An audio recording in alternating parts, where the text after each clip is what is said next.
Live on a Tuesday. It's the 9th of September. Welcome inside the vault for a Ravens Lunch Hour live stream. I'm Bobby Trossett. This is Sarah Ellison. And this live stream today is brought to you by our newest friends at Primary Residential Mortgage, which you guys know what that means. Our September giveaway for this month is a $100 gift card courtesy of Fanatics to Baltimore's team store. We will tell you more about that in the coming moments as we get this thing underway. But if you want to get a head start and enter yourself into that giveaway, just click the link that you see pinned right now in the live chat, and that's also at the top of the show notes. Lots to get to, partner. As always, if you could on the way in, please like the video, subscribe, hit that notification bell, consider becoming a channel member this football season, or maybe even gift-giving membership like many of you already have. We'll get to those in between topics as always. And Sarah, a lot to get to because John Harbaugh continues to be under fire as he has been since this 41-40 epic collapse to Buffalo went into the books on Sunday night against the Bills. He had his Monday press conference. Those will be held at 2:30, by the way, for the majority of Mondays when they play on Sundays this upcoming season, which means you and I will react to those pressers on Tuesdays. Terrell Suggs has sent a warning out there. Is the Lamar, John Harbaugh era, if you will, which is 8 years running on the clock. We'll ask ourselves that. We'll also ask you in the live chat. Is pressure mounting? I don't even think we need to ask that question. Pressure is mounting on second-year defensive coordinator Zach Orr, much like it was this time last year. A number of folks along both players, past and present, you name it. Everybody's talking about this game, and we will talk about that and share some clips with you in terms of call-outs at the end of the show as well. So good to see you. Happy Tuesday. Happy Tuesday. Glad to be with you. I don't know how happy Ravens fans are this morning because, as you said, I don't know that the John Harbaugh press conference yesterday made them feel much better. He was asked about a litany of questions, obviously starting with the collapse in that fourth quarter after having double-digit leads. He was asked about the pattern of these double-digit lead collapses and some of his decisions that he made. So maybe we can just start kind of big picture because that's kind of what he was asked. Jerry Coleman started it out pointing out to him, hey, we're seeing this happen a lot. Fans are seeing this happen a lot. You guys have a phenomenal team. You build up for 3.5 quarters, these really comfortable leads, and somehow they start to dissipate. Is there a pattern? And he started off saying that he thinks there is, but then I think some of his answers beyond that didn't make some people very happy. A couple of years, some of the fourth quarter leads that have evaporated. Is there a rhyme or reason for it? Because it's happened an awful lot. Yeah, there is. I mean, I think that there's all those scenarios. If you look back at all those games, there's been a lot of every game we've had. There's been a fourth quarter, and there's been a scenario. There's been games where we've been in the Bills' shoes. There's been a new number of games where we've come back from 2 scores down and we've won. And how do you do that? How do you make that happen? There's been times where we've been 2 scores up and we've won. We've gotten a first down. We've done that. We've been 1 score down and we've popped a run and gone down and kicked a field goal, whether it's in overtime or at the end of the game, or we've gotten a stop, that we had to get. And maybe part of it's the fact that we've been ahead a lot. We've won a lot of games, so we've had a lot of 2-score leads. So we've kept a lot of those, but I think we've lost 6 of them, if I'm not mistaken. That's too many. I don't care how many 2-score leads you have.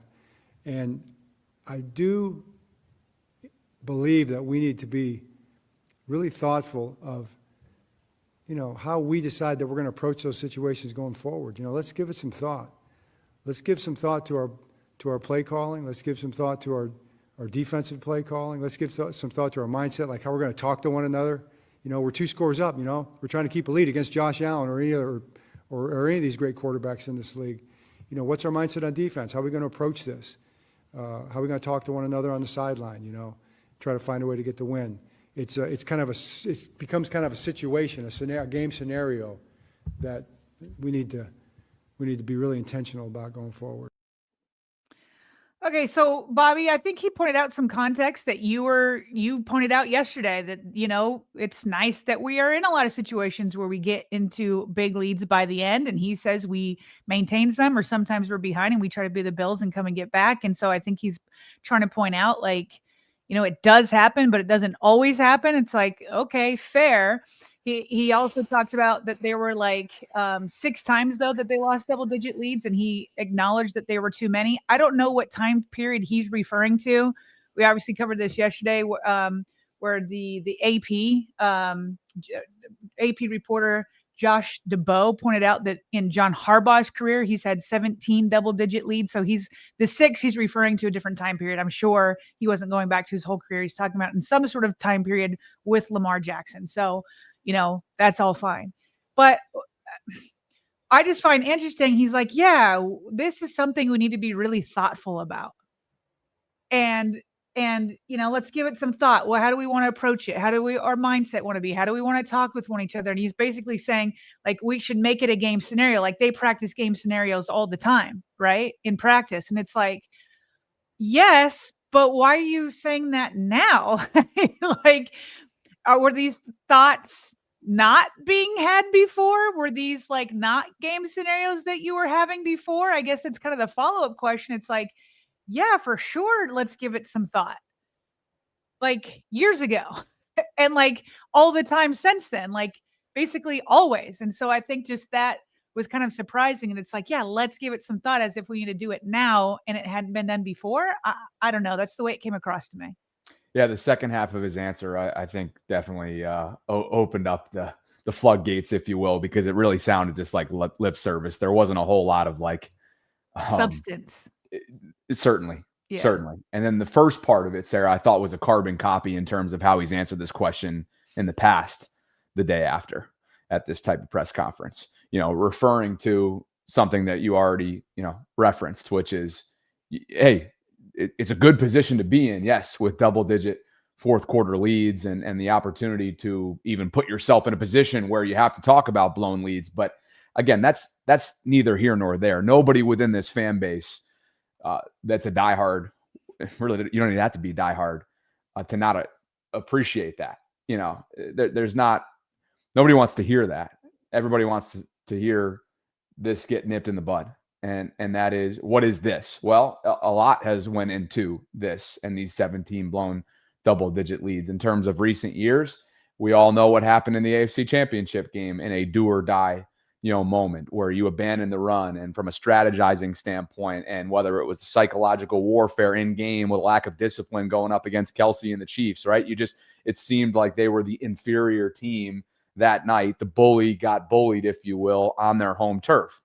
Okay, go back to the divisional round game against the Bills last year. It was all player execution or lack thereof. Two first half turnovers, and of course the Mark Andrews moment that he'll never forget.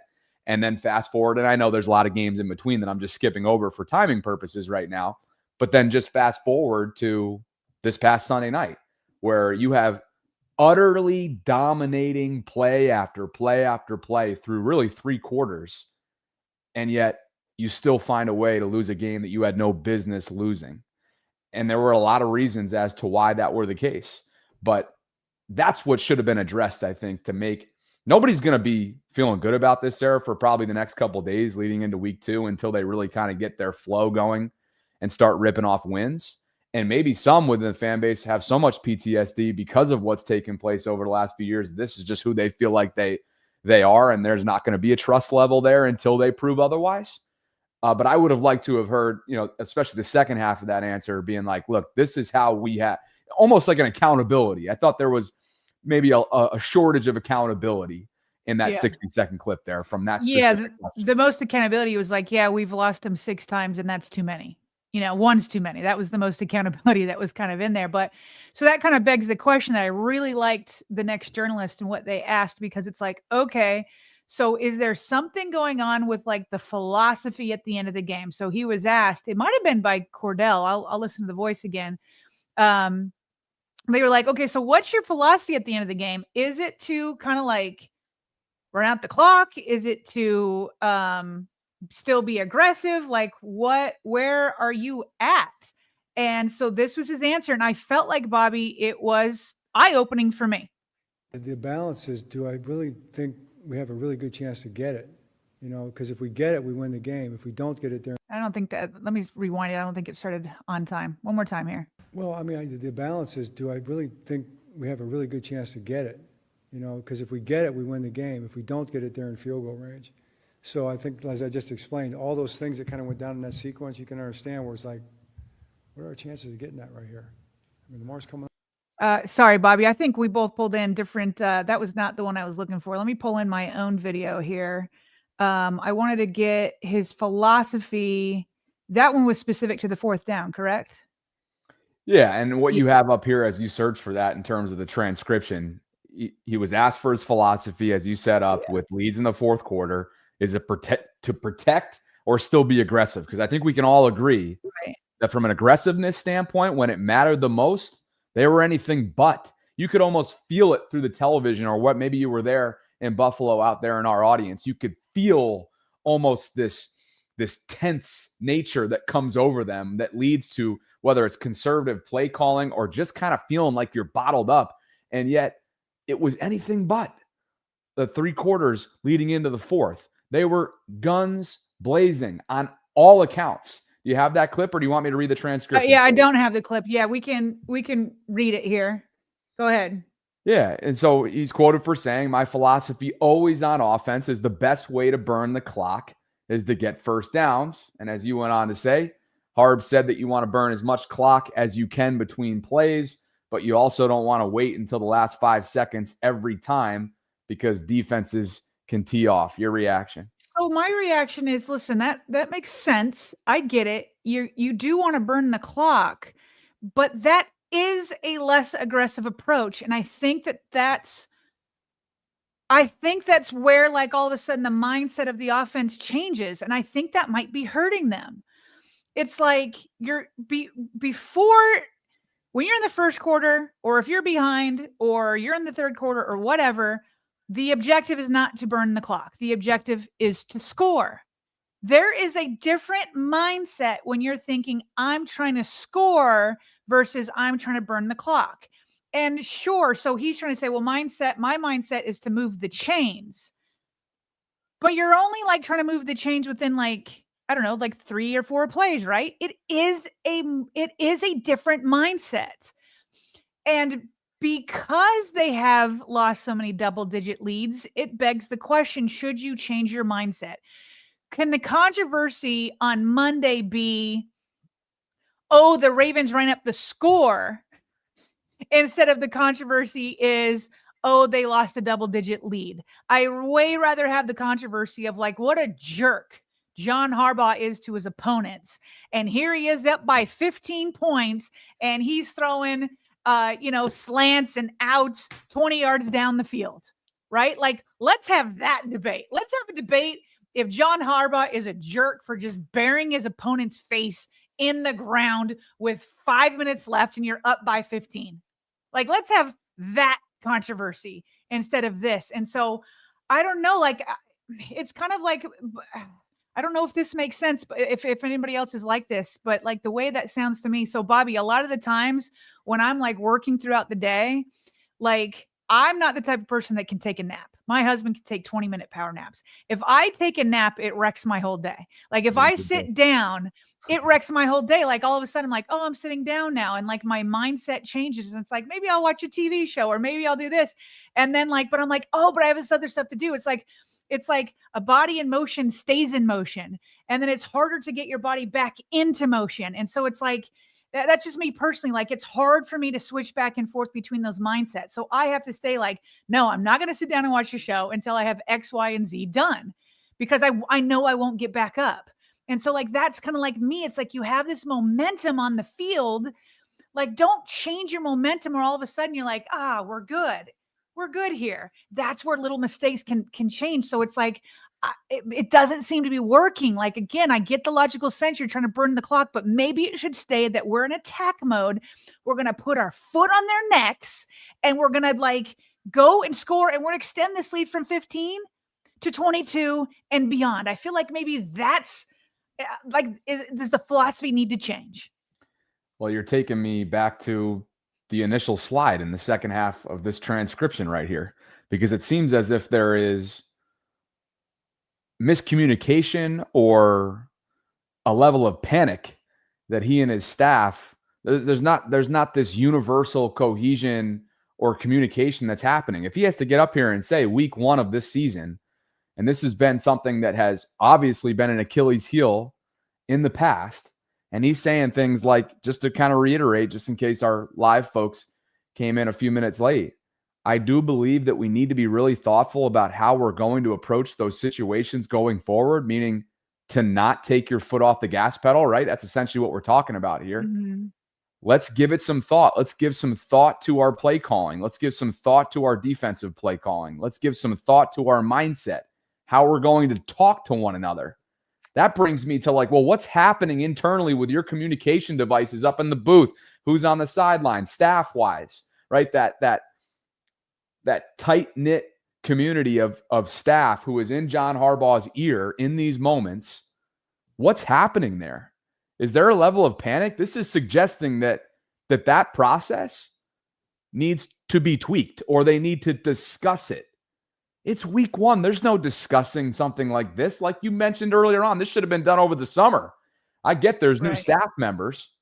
There's quite a few of them, matter of fact, under John Harbaugh, which is a sign of obvious success and growth when teams and organizations want to pluck your staff. But that's got to get done, Sarah, in the early part of the ramp up leading into a regular season. And he goes on to say it becomes a game scenario that we really need to be intentional about going forward. I don't like the optics of that. Yeah. First of all, I don't know what it means, the second half of that, but I don't like the optics of what that's suggesting is happening internally. And if there's a disconnect between staff and players from an approach standpoint of how we're going to stomp on next and finish games accordingly, I'm a bit confused by that. Well, and then he goes on. So then there's the controversy of the 4th and 3 and whether you're going for it. And is there like this idea that like, hey, the defense was reeling? And I think this is the one that was like most like, oh my gosh, but like you have to take into account the situation, what's going on in the game. So he definitely gave his defense a vote of confidence again, saying that he is not going to shy away from them. You don't know exactly, because that was a long gain. So you don't know exactly what yard line so it's got to be quick. The win probability, I'm going to say it might have been maybe 2% or 1%, something like that going for it. And you got to make the decision very quickly, and you got to say, hey, do we have a call that we really like?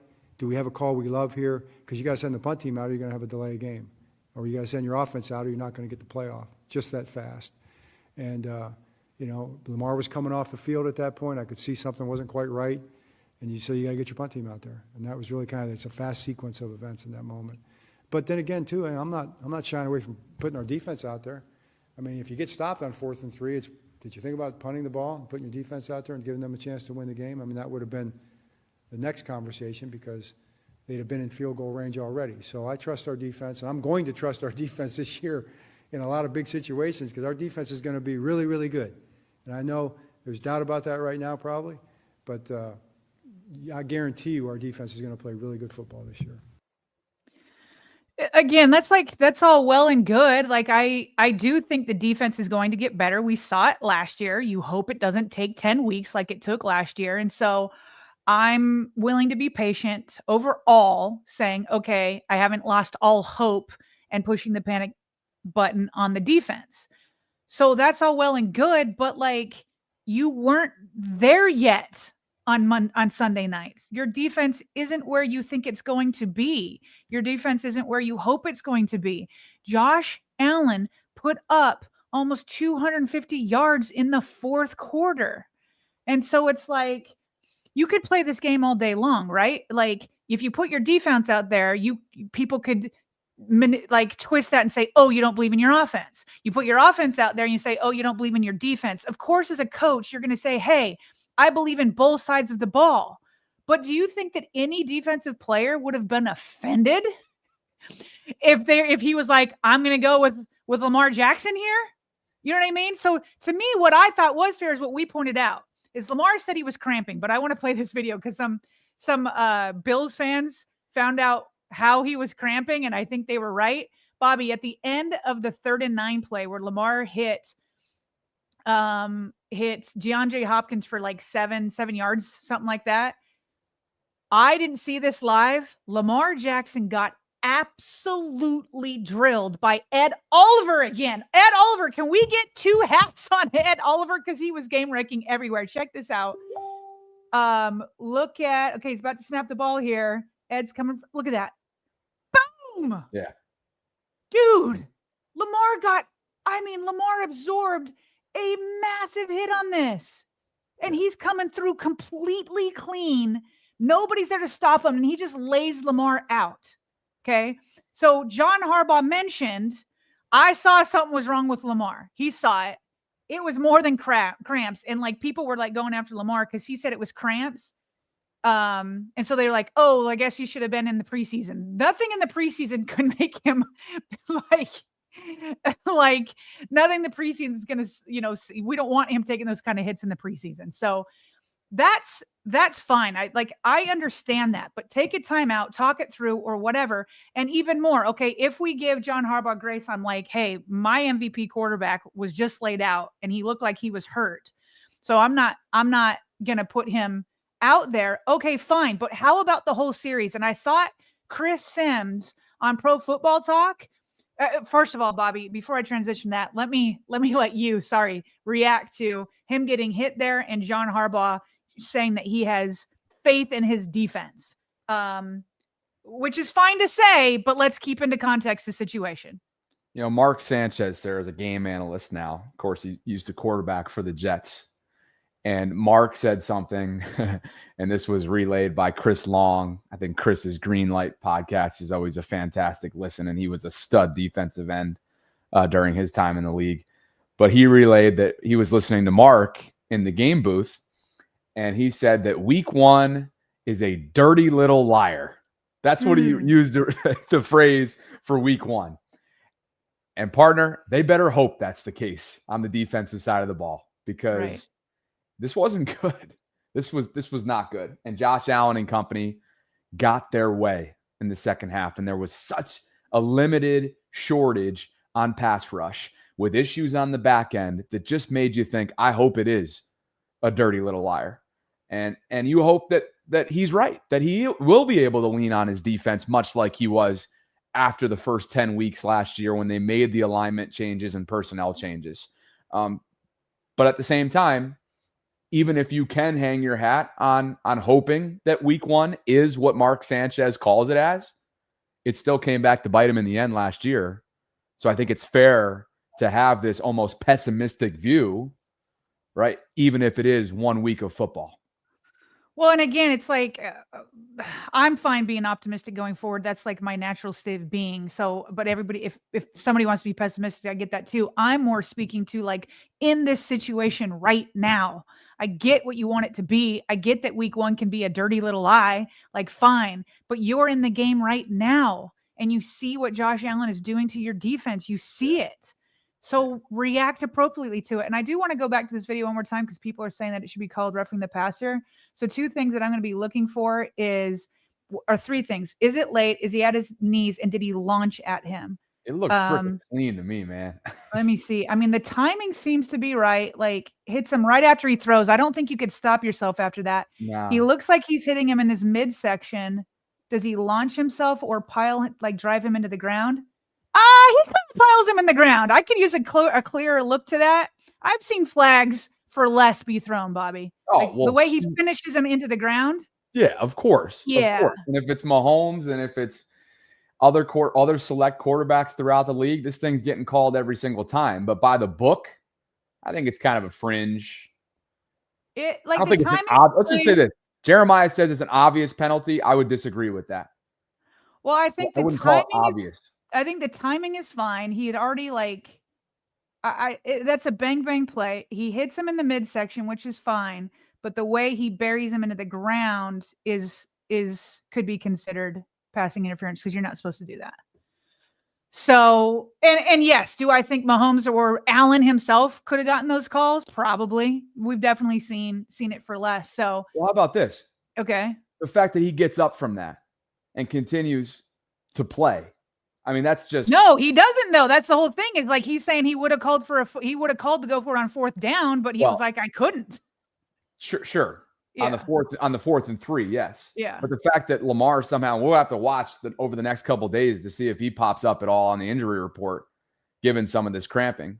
But the fact that he actually got up from that is pretty impressive. he got right back up for sure. Yeah. So anyway, both you and I Sunday night were like, okay, I do see that it's hard to go for it when your quarterback is reeling like that. But now that I know it wasn't real cramping and it was a tough hit, I am kind of wondering, would a timeout been able to get his like breath back, and like, could he gone back out? I would have.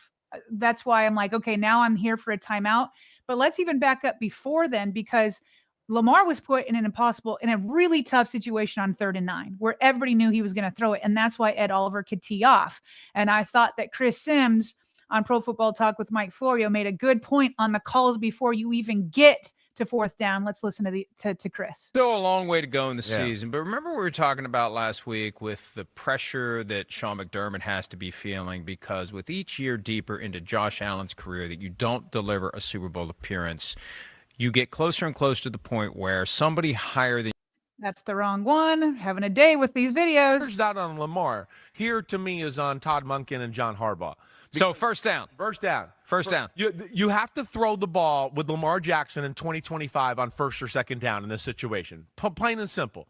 Plain and simple. That's your best chance right here to get the team. And we saw this where Buffalo, at the line of scrimmage, they're going to try to run the ball because we know that they're going to try to run the clock out and make us use our timeout. This is where you got to use your best play call of the night, or your 2 or 3 things you're most comfortable with to go, I'm going to play this. I'm going to put the ball in Lamar Jackson's hand, and we're going to fake the Derrick Henry and have him roll out or do a bootleg or something and try to get a free, they're overplaying the run, 1st down on 1st down. We'll fake it to him, and I'll hit the tight end of the flat or somebody like that. Or I if run. no one's there, let him go. And then he run. Yeah. Exactly right. That to me on 1st and 2nd down, whatever one you want to call, because they run with Henry on 1st down, they get nothing. Then they run the speed sweep with Zay Flowers on 2nd down, and he slides because he's getting towards the sidelines, and he goes, I need to get down so I don't go out of bounds. But that to me was the worst moment of the night for the Ravens coaches, where you got to throw the ball. You have one of the best quarterbacks in the history of football. You're looking across the other sideline, and what have they done in every big moment of the day so far? Put the ball in 17's hand, Josh Allen, and he'll make a play. Baltimore, you got one of the only guys in football that can go toe-to-toe with him. This is the moment where you go, we're going to put the ball in our best player's hands and see where it goes from there. And that, to me, is where they drop the ball. Instead, they put him in a no-win 3rd down situation where Buffalo knew he was going to throw the football. Before we get to the 3rd down play, do you think part of the calculation by Todd Monken and or John Harbaugh on the 1st down play was, let's give it back to the modern-day Jim Brown, because he'll redeem himself for the fumble by barreling through everyone and getting a 1st down? I'm sure there was some of that. But from what it looked like, at least on the TV when you watch it, I mean, holy shit, Batman, they're selling out. Yeah. It looked like you could see 10 guys on the screen kind of within the 5 yards of the line of scrimmage. So See, that's where the situation and having a gut for the situation comes in again, Bobby. Like both you and I said that night, we were like, they probably went right back to Derrick Henry because he had just fumbled. And remember, we made the analogy that Aaron Rodgers had just done that with DK Metcalf earlier in the day. And it's like, but Chris Sims points out, he's like, yeah, but like, he's like, I'm pretty sure I counted 10 guys. It wasn't just like 8 or 9. He's like, 10 guys are there. And John Harbaugh did say yesterday, he did consider throwing it on 1st down. He's like, or you can throw it. Now we do want to run some kind of swat boot, some kind of naked boot, a pin, some kind of a pin play and get Lamar more outside the pocket. He's like, we've done that. That's definitely going through our mind. That's on the call sheet. A drop back pass. You can run a drop back pass. You might get zero coverage and some kind of zero check and try to beat them with crossing routes or something. So he did consider throwing, but he went with Derrick Henry, and obviously that didn't work. And so he also mentioned, because Chris Sims was criticizing him for going with Zay instead of Lamar. Harbaugh said that second play, he said it was a read option play on 2nd down. He said it was a designed run, and Lamar had the option to keep it, but instead it was Lamar who chose to pitch it to Flowers. And so, okay. But again, it's just this idea of like, are you trying to score?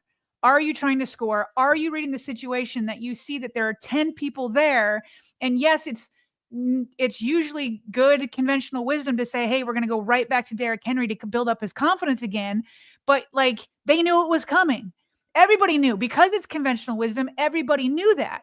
And so can you like take the situation for what it is and say, okay, I'm going to take what's conventional wisdom and use that against you and surprise you a little bit. And so it's just all these things that it's just like, but in the situation, are you seeing what your defense is doing?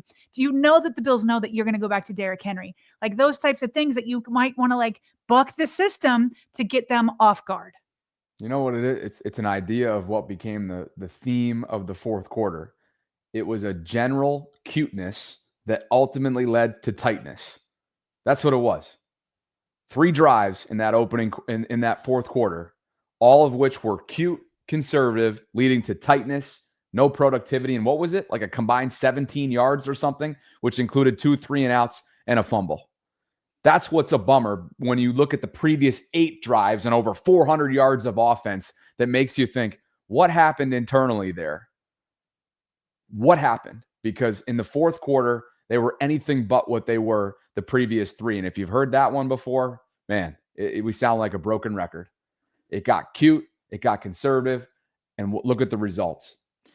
Yeah, well, I agree with you. Just cute usually means you're trying to do too much. So is like cute and conservative kind of. I don't know. And this, yeah, I hear what you're saying. Maybe you got too conservative. Cute to me is like, hey, you're trying to do too much. Well, conservative, I agree with. Like, hey, let's give.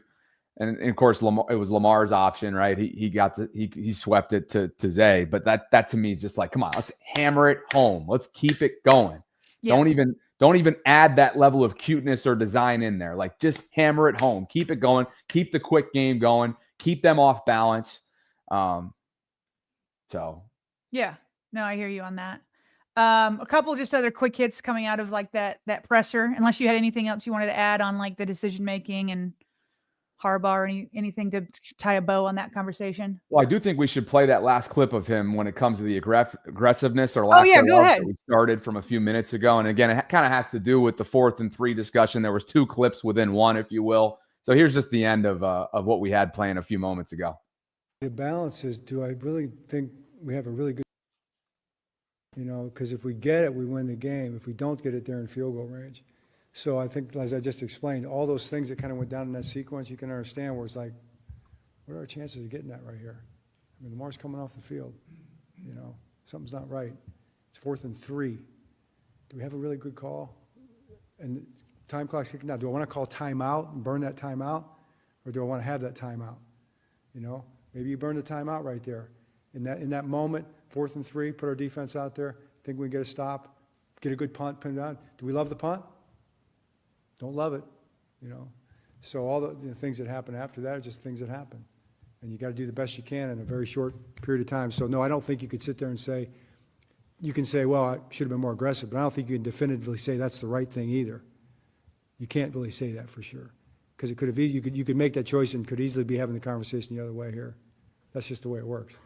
If your gut had told you we have to go for this, would you have had to call a timeout, do you think, because yes, I would have definitely had to call a timeout to get the play up and do it. Would have definitely had to. And I'm not saying you couldn't have done that. We could have done that, But in that moment, didn't seem like the right thing. And probably should have done it, Sarah. Like, especially now knowing what his quarterback was dealing with. Call the timeout. Give Lamar a breath, for goodness sakes, after that Ed Oliver hit. Let him get to his senses. I know this has got to happen quickly, right? And it's easy to sit here in our chairs 48 plus hours later and critique this down to the nth degree, but call a timeout regardless. At least give yourself a chance. Can Lamar stand out there and be a decoy alongside and just hand it off to Derrick, or use some sort of trickery with Derrick being the main thing, but Lamar still being out there? Who knows? Maybe Buffalo saw him wavering. They knew maybe he would be a non-factor in that play, which would take him out and not even serve as a decoy. It's bang bang stuff. It's easy to sit here and what do they call it? Like armchair quarterback it a day or two afterwards. But man, like he said, of course you don't love the punt option, because we all knew, everybody in that stadium, everybody watching, we all knew what was going to happen if you gave the ball back to Josh, and it certainly came to fruition. Right. And how like we were saying that Jair Alexander, we wish he didn't get that shoestring tackle because like it ended up allowing them to burn clock. And again, this is 48 hours later, but like, obviously if you're a coach, you should be thinking through these scenarios all together. But everybody in that stadium knew if you punted it, they were going to score. We all knew it. It was just a matter of like, how quickly are they going to be able to milk the clock down to 0 when they do it? And they did. They milked it down to 0. Like, now that I'm thinking like 48 hours later, like, yes, for sure, call the timeout, because the whole game rests on this play. Because I didn't even need a timeout to know that if you gave the ball back to Josh Allen, he was going to score. And so it's like, yes, call the timeout. It's the best use of the timeout right now because the whole game relies on us converting right now. So call the timeout. That's number one. Number two, if you don't convert, you've given him a short field, which lets you get the ball back again. You know what I mean? Instead of letting them do it up until the time goes out. But then I'm trying to think of what like the score would have been. Like if they had scored 7, then the Ravens would need to score and have a 2-point conversion. So, but it's like, but time is what you need. You knew if you gave it back to Josh, he was going to score either way. It's just, was he going to take up more time? So maybe it would have been okay to give him a short field so that you could have had more time to go back and try again.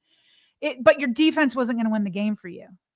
Like, could it have happened? Sure. But like the way it was going down, it just like they weren't in a position to do that. And so, yes, call the timeout when you know the game all relies on this one play. Make sure you get it right. Call the timeout. We've got some additional details from the press conference. Chris Carter came after John Harbaugh with a pretty big statement. We've got 38 super chats. We've got an endorsement read to display for you in a minute. How do we want to do all this timing-wise? Should we here? Let me just do some quick hits from Harbaugh so we can totally tie up Harbaugh's presser, and then we can do the read and super chats. Does that work? We should push Chris Carter to the end of the show. Okay, sounds good. I mean, sounds good. Yep. That's how it goes when we have this level of interest. You guys are incredible. Over 3,000 in a second here, a concurrence watching today on a Tuesday, and over 1,000 in the YouTube space. So needless to say, thank you guys for being here. Go ahead, Sarah. Yeah, lots of good support here. So anyway, just some quick hits from Harbaugh. He was asked about Kyle Hamilton, who had a phenomenal game, but made one choice that wasn't the best, which is when he intercepted the 2-point conversion, went out of the end zone, pitched it back into the end zone to Kyle Van Noy. And John Harbaugh jokingly said, but I don't think it's going to be taken very well because he's under fire right now. He said, I thought that was one of the most foolish things I've ever seen. He agreed, and it should never happen again. He joked. He's like, he questioned whether Kyle Hamilton really graduated from Notre Dame. So that was his reaction on Kyle doing that. And now Kyle knows and will never do it again. John Harbaugh was asked about the interaction Lamar Jackson had with that fan, where the fan slightly pushed DeAndre Hopkins and then really pushed Lamar's head back. I mean, look at Lamar's head. I mean, flinging. I mean, he got stiffed arm there and like doesn't even know that it's coming. John Harbaugh says, I have not heard from the league. Lamar is down there celebrating a touchdown with his teammates, just like you're supposed to do. You score a touchdown, you probably shouldn't have a frozen water bottle thrown at you either. I didn't know they were frozen. We saw the water bottles. That's messed up that they were frozen. So there's that quick hit. And then finally he was on top of that, Sarah, because on top of that, this was after the press conference, obviously with your transcription up there, that the NFL did come out and share that fan has not only been banned indefinitely from Bills Stadium moving forward, from Highmark Stadium, but all NFL stadiums moving forward. So wow. That came out yesterday. All the insiders were on it. The NFL made that clear that sub 20-year-old or late teen, wherever he was, he looked to be very young, who totally unprovoked pushes both, as you noted, DeAndre and then Lamar will not be at an NFL stadium for the foreseeable future. And it's not like DeAndre and Lamar were like taunting them. They were just that's where they go to celebrate frequently. Like it's just behind the end zone, you know? Yeah. And quite frankly, I think it's one of the most pathetic things a human can do when you have a front row seat to, by all accounts, you look at it objectively, this was a blockbuster game. This game, if you went into it as a non-Bills or Ravens fan, you're probably coming out of it thinking that was one of the best games I've seen and maybe ends up being the best game of the entire year. And what do? You not only don't get a chance to watch, and by the way, he's a Bills fan, so not only does he not have a chance to watch the end of his game, his team's winning formula, but he's not going to be able to watch any other wins moving forward unless it's from his couch. which is deserved. So I just thought it was a totally pathetic thing to do. And I have absolutely nothing wrong, even though the NFL's probably going to fine him, I would think. I have nothing wrong with Lamar getting after that kid and send him in a row back with 2 hands. Meanwhile, Keaton Mitchell was a surprise scratch Sunday night. Harbaugh was asked about it. He just said it was a numbers thing. Said the snaps available to him on offense was limited, and Mitchell is still working on getting better on special teams. So that is why he was a healthy scratch. I didn't see much from Machine Ali in the kickoff return game. So, maybe Mitchell will get an opportunity at some point. Yeah, I figured the numbers game is how he was going to refer to that, and that obviously set people off just because of some of the things that, Keaton told us draft night, right? It's going to be a movie. So we figured that he'd be factoring into the equation, offensively speaking, or special teams. And guys, the guy clocked over 21 miles an hour, which he hadn't done since pre-ACL. And, it'll be 2 years removed from that ACL tear this coming December. So you'd like to think that he can get back to, 2023 form at some point if now he's given the opportunity. But Sarah, was I surprised by it? You go back to Todd Monken's comments where he made it very clear earlier this offseason. That's going to be tough to get Keaton touches, just given the embarrassment of riches that they have, not only offensively speaking, I should say, but in that running back room as well. I hope he gets a shot, needless to say, because we know that Keaton can be the lightning to Derrick Henry's thunder, and we all want to see that in Baltimore's backfield. Okay, 43 minutes of content in, and we have not told you about the sponsor of this episode. It is our newest friends. They're probably a familiar face if those of you that follow my channel, but Primary Residential Mortgage is with us and sponsoring this episode and our entire channel this football season. We want to say thank you to them, especially because they have a little bit of a incentive wrinkled into the month of September to kickstart this season for you guys. So right now you're looking at an Instagram post that has instructions listed out accordingly for you if you want to enter yourself into this month's giveaway. It's $100 towards Baltimore's team store, courtesy of Fanatics. It is a gift card, and the way that you enter in is simply commenting on this post with the hashtag Vault, letting them know what your dream home looks like. I got news for you, Sarah. There's only 17 entries right now. I went and looked. So that's a pretty darn good chance that Ravens fans have if they want to enter themselves in for this gift card. You have to follow them at PRMI Mid-Atlantic, which is this account right here that you see. Pretty easy to do that. Subscribe to the Vault. Maybe you already do. Get those notifications on. And if you want to go the extra mile, because if you win, you'll be able to easily get contacted by PRMI. Just scan the code that you see on the screen, or just copy this Google Forms list, which takes you to just a quick little easy fill out job there.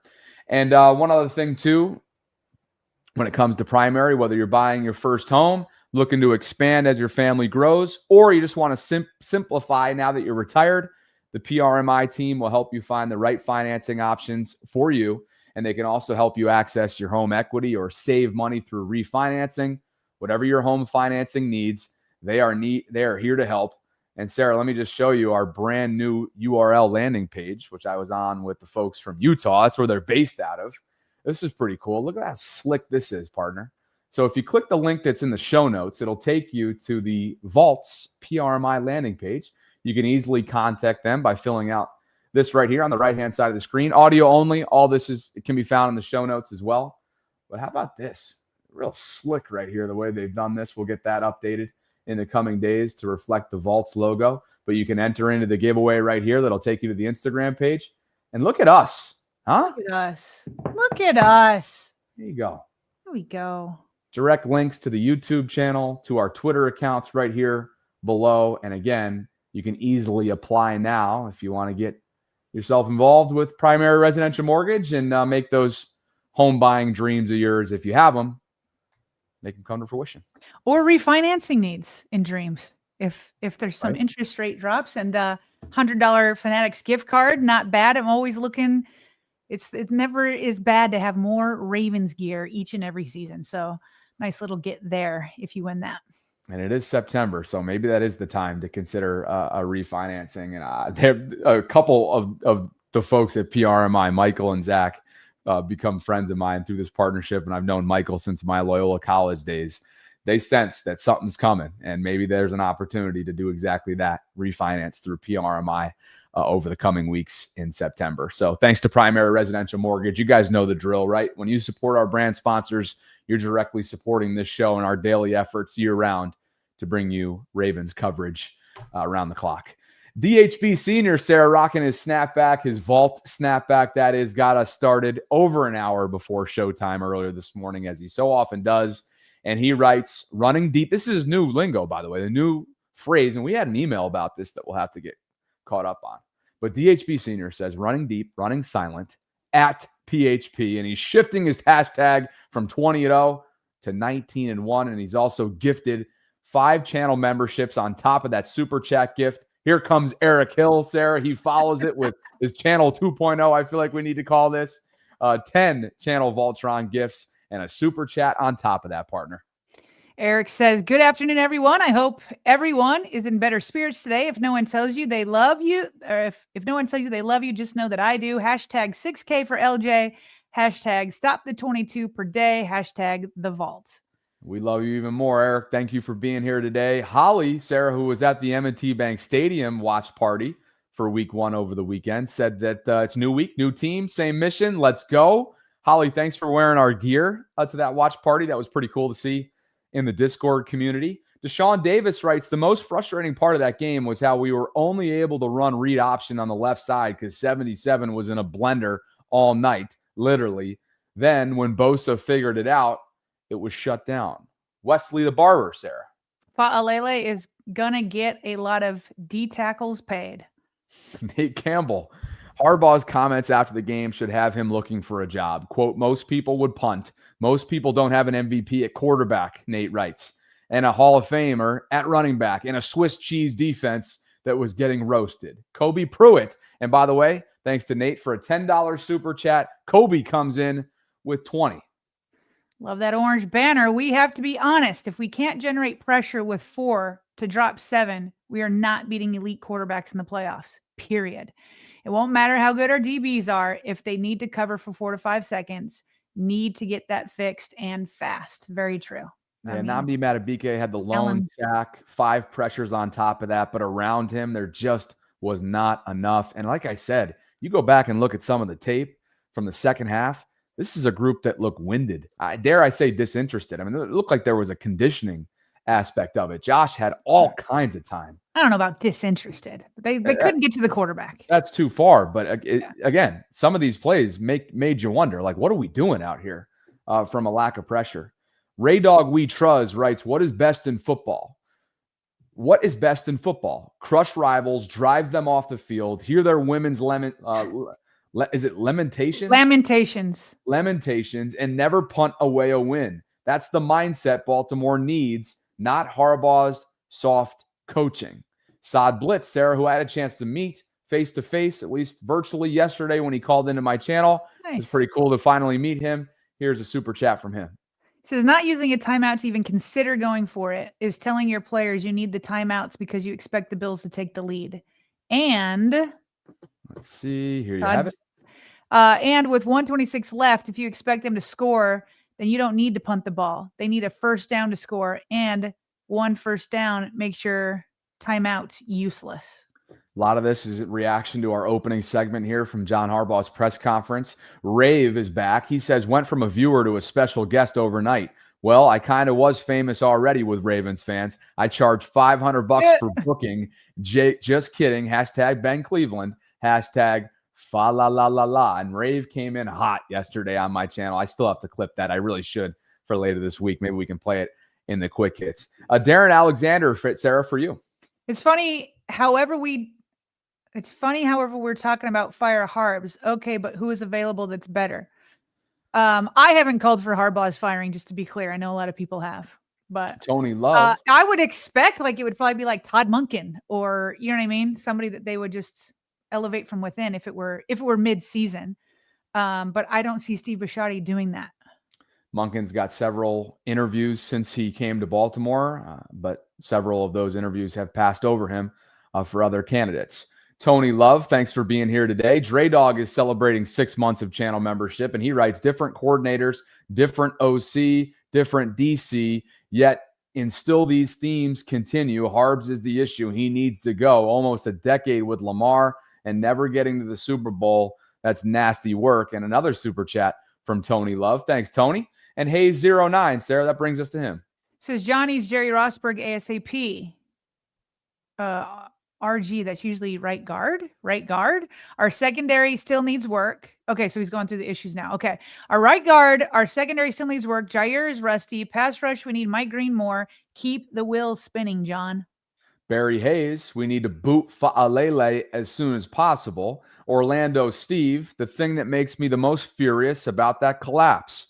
That 4th and 3 was the perfect opportunity for a Mark Andrews redemption play. I tell you what, Sarah, this has probably been tossed under the rug inadvertently maybe or unintentionally, but we mentioned it very quickly in the postgame show. Mark was a non-factor aside from some blocking on Sunday night. He had 1 catch, 1 target for an underwhelming amount of yards. That was really something after a whole offseason worth of revenge chatter around this specific game. Maybe he'll get started. Obviously, last year, from a statistical standpoint, you might remember the first several weeks were really quiet to the point where you were thinking, man, what's going on? Then we learn about the severity of the car accident. He ends up with a career best single season touchdowns, even though statistically from a receiving yard standpoint, it was down. But that was a surprising aspect of Sunday night.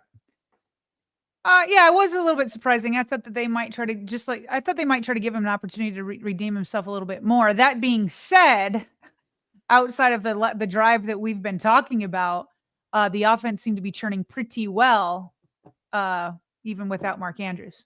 But going into the game, knowing that no Isaiah and Ricard existed. Oh yeah, no, in that game. I said it like before the game started. I was like, we both said how angry Mark Andrews was and how hungry he was. And I thought that, and I even commented about how I thought Lamar Jackson would try to get him some balls to like help redeem him. I was definitely surprised, but at the same time, I'm like, well, the offense was doing just fine now. Heck, I thought there might have been some force feeding going on early just to kind of get 89 involved. You know, we suggested that certainly leading into the weekend, and just a quiet night for him. But like you said, the offense was humming, and I guess that's all that matters. And by the way, Zay Flowers leads the league through 1 week in receiving yards last time I checked after a big opening night for him. Kobe Pruitt writes, the best coaches in history are all jerks that would rather beat an opponent by 50 than change their game plan to preserve a lead. Jimmy Johnson, Andy Reid, and Belichick. I don't think that was a spell check. Don't care about your feelings. Point taken, Kobe Pruitt. Tony Love, Sarah, this one's for you. Harbaugh equals dementia. He didn't know Keaton Mitchell. I'm assuming that's Keaton Mitchell play was safety. I don't know. Let me try and help you out deciphering wise. Harbaugh equals dementia. He didn't know Keaton Mitchell. I don't know. It's not Kyle Hamilton. Dementia. He didn't know. Let us know, Tone. We got to keep this thing moving. Tack Walker says, can't win at all. Mamba mentality. Play like you want it more every single time. It feels like the other team wanted it more. And that is on the head coach. Nick Marty, Sarah. B and Sarah, I literally seen the defense heavy breathing. Can't blame them. Bills ran 80 plays on offense, but Harb should have called the timeout to help the D. They were definitely gassed in that fourth quarter. Thanks, Nick. Ray Dog says, LJ8's got to realize Harbaugh ain't taking him to the promised land. Time to pull an MJ move, get the coach out the way. LJ8 is at fault if he doesn't. Rave and O's, Sarah. Says, as a high school baseball coach, our philosophy is to get on the neck of the opponent when given the opportunity. It's so frustrating watching this team give. Nightmare Kilo says, finally, the national media is holding Harbs accountable. Bobby and Sarah, the pressure either bust pipes or create diamonds, meaning burst pipes. I feel like Roquan's made a quote on that before. He's under fire, by the way, by members of the fan base from some of the tape that he put out there on Sunday night. D. Isaiah T. Billings Clyde writes, pundits and excited fans going into week one. Quote, they've got 5 first-rounders in the secondary. Harbaugh after week one. Quote, we'll eventually get better, with a bunch of laughy emojis attached. Another one from Rave O's. Away games every season. Our last drive should have been the ball in Lamar's hand the whole time. Lamar's mother would have coached that team to win. Yo-Jitsu celebrating 6 months. If I have any complaint other than the defense, it's Fa. I think we all know who he's referring to there. Fa. Olele. Could we get our life together in the trenches as soon as possible, please and thank you. Thanks, Yo-Jitsu. Kefi Profin, Sarah. We need a culture change. I like Brian Flores, defensive-minded will help Zach Orr a lot, and a product off the Belichick tree, #Vault. Then she puts a #Harbaugh. I think they have somebody in-house that can help, and it's Chuck Pagano. He's been an aggressive defensive coordinator in the past for the Ravens. He coached a heck of a defense for the 1 year that he was a defensive coordinator before he went on to be a head coach. I mean, they have it internally. It's just at what point do you want to turn to him? I got to tell you, Sarah, I don't know if there's another coach that I would rather start a franchise with more so than Minnesota's Kevin O'Connell, and Brian Flores is underneath him as one of his coordinators. Kevin O'Connell is friggin' exceptional. Samuel Moore writes, it's only week 1, folks. We are not that team. We will be okay. Relax. Love the show. Go Ravens. Thanks, Sam. Captain Hard, Sarah. One thing that really makes me mad is why are we still rotating corners and linebackers? It's no way for the defense to get chemistry. This is the second year of that. It's getting ridiculous. But to that point, I think Harbaugh continues to plan to rotate Trenton Simpson and Teddy Buchanan. I think you said that yesterday. That note from the press conference as well. Get used to that. It sure looks like it. Ijan, is it Ijan? Oh, wow. This is a tough one here. I'm going to go with Ijan. And then I think it's Karstarfin. Ijan Karstarfin. Let me know. Everything went Buffalo's way. 2 dropped picks. The last second field goal before the half. Tipped pass caught for a touchdown. Downed at the 1, overturned. And no Tez Walker with an Andrews disappearance. A number of these things is what we talked about yesterday, Sarah, when the conversation came up about, or maybe this was on my personal channel. I can't remember when it was. There's been so much content. But Cam Newton essentially came out and said, oh, you know what it was? It was Cordell's tweet that we had up that was essentially like, look, Ravens didn't beat themselves. I don't want to hear that. It's paraphrasing what Cordell had to say. And I kind of leaned into that. I was in agreement about that. With that said, because my thought was at some point this becomes who you are. That was sort of the big takeaway. But I also acknowledged a lot of these flukes that Ijan's getting after here that were absolutely in favor of Buffalo, that you take those out. You take any one of these out, and it probably swings. The pendulum does towards Baltimore. It's as talented as any team can be. It's always great to be lucky on top of it. Certainly. And that tipped, specifically the one that comes to mind, you play it perfectly if you're the Ravens, and it's a tipped freaking pass or a tipped ball that's a drill that winds up right in Keon Coleman's hands and a Buffalo touchdown for Josh Allen. That's just sorcery stuff, home field cooking, whatever. Football gods are with Buffalo, and what became, of course, it was the first game at Highmark Stadium. They're building a new stadium, which I think will be available to them in 2026. Deshaun Davis. An option to Zay is crazy, he says. That's the same beast mode situation. Oceans writes, Harbs is playing with fire. If not for 8, he would be gone by now. He is someone that needs to tell Orr to blitz more than 18% when you're winning. Liza, Sarah, with a $20 orange banner super chat. Liza says, Lamar needs to become a free agent and leave the Ravens. No, Liza. No. Lamar being loyal to Harbaugh is going to destroy his career. Either Rashadi fires Harbaugh or Lamar walks. I am ready to quit. I'm ready to quit watching any games. I don't want Lamar to leave Baltimore. Cold rain. If he ends up in Baltimore, that will be one of the biggest. He can't anyway. He's under. I guess he could just refuse to restructure and force him to cut him. I guess he could do that. I don't think he's going to do that though. If he's not a lifelong Raven. It's week 1. And listen, I get that it's like a pattern, right? It's week 1, but you're frustrated because it's a pattern. Yeah. Let's not send the 2-time MVP out of Baltimore. If he's not a lifelong Raven, man, that might be the biggest mistake a franchise ever makes in the history of sport. If he's not a lifelong Raven. Yeah. Cold Rain 34, Leo says, Lamar always says he wants to score every time it's the division, John. Asmodeus, a.k.a. Richard, Sarah, this one's for you. He says, I hate Harb's excuses. Protect the quarterback that saved your job. Eric Hill with a $10 gift super chat donation. Appreciate you, Eric. You are the man. And it looks like he just updated his profile photo. And I see in between a couple other hats, I see the vault right there. It looks like he got himself a dad hat, Sarah. Am I seeing that correctly? I think you're right. He's got 2 vault hats. And is that like a fireman hat? They're on top of his fireman hat? Yep. Oh, you know what? That's I'm sorry. I cool. just zoomed in. You're right. It's his Bucket firefighter hats. helmet. Yep. In between, on top of the firefighter helmet is the vault. It looks like he's got 2 bucket hats. Excuse me. Yes. He's got 2 bucket hats, one with the vault, one with the logo. So awesome, Eric. You're the man. Thevaultpod.com/shop if you guys are interested in getting yourself a piece of merch. And finally, as we get back to our content, Saad Blitz 34 says, Robodope. Baltimore scored so fast. Defense got no breaks. That's probably an extension of his other super chats from earlier. And just so that we're fully caught up, Man of War says, let's go Bills. We got a Buffalo subscriber that's in the house, and that's Canadian currency. We are inclusive here, Sarah. We have anybody can join this show. And Man of War, especially if you're going to pay us Canadian dollars, you can say whatever you want. Thanks for being with us, guys.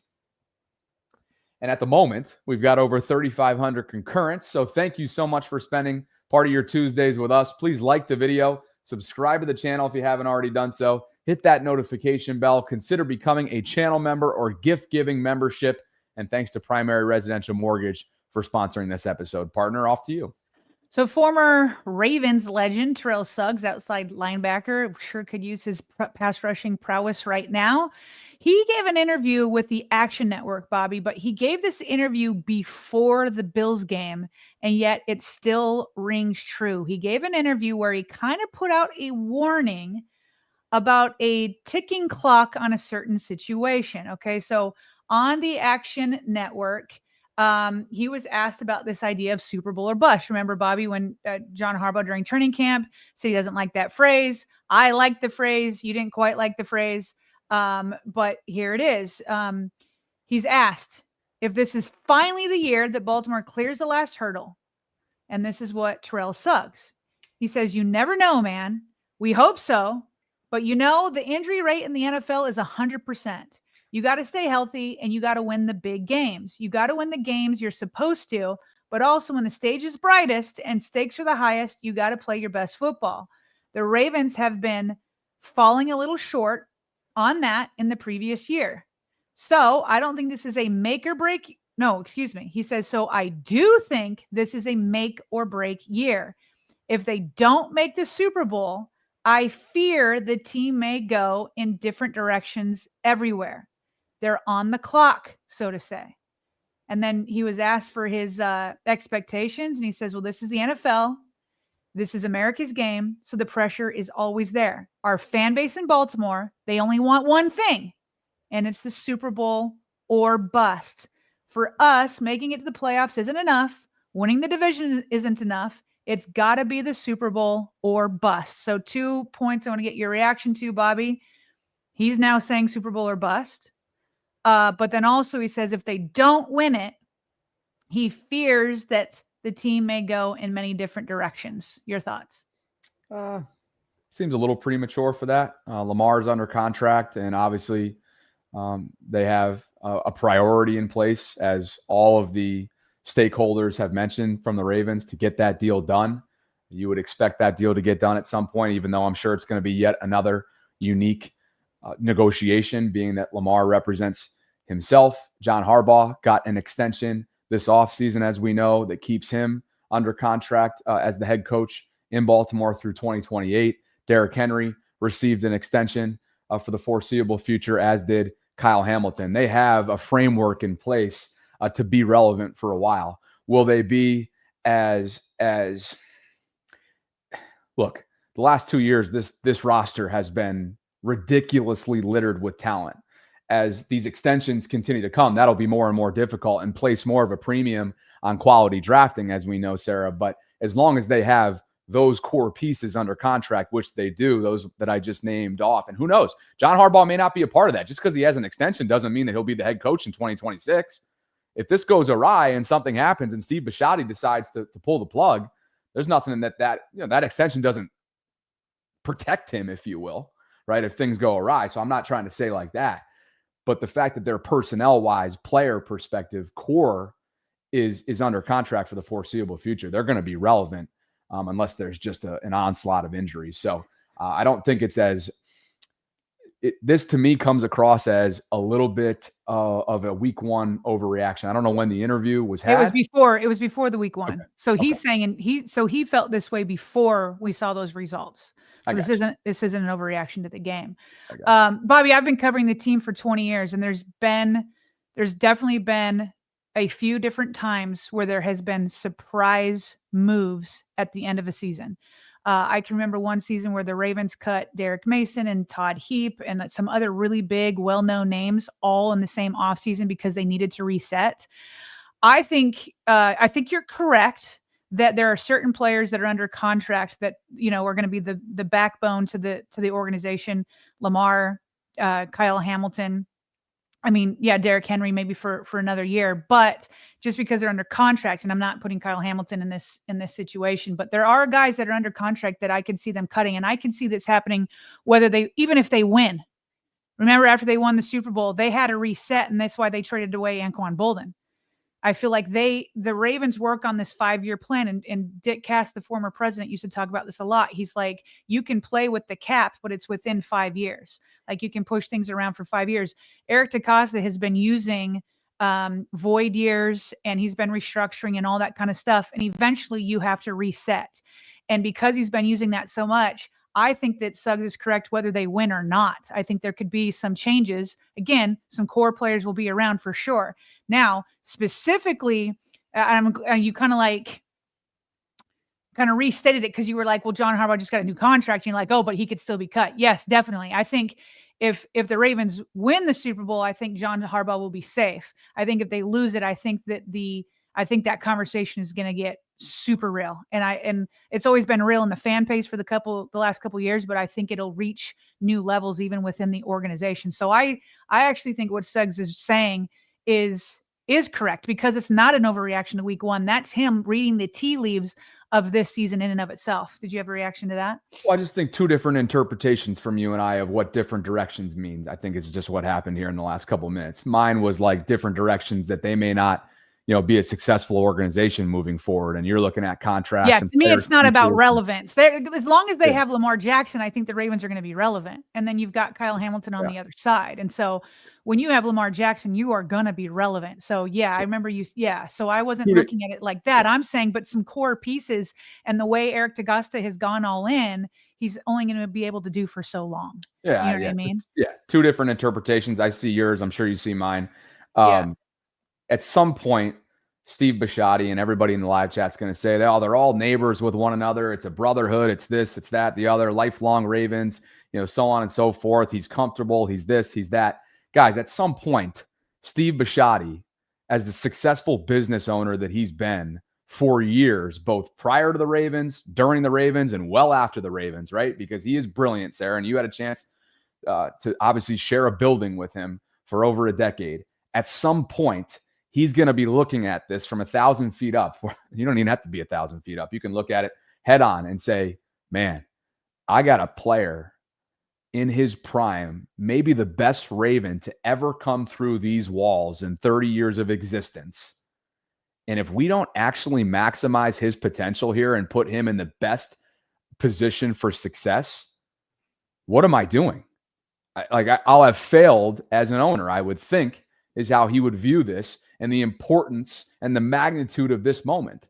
And if that starts with a head coaching change at some point, should they not get to where they need to go, have to go with Lamar, then that is a decision that could, to your point here, with how you're interpreting Sizzle's quote, I could see that happen in this offseason for sure.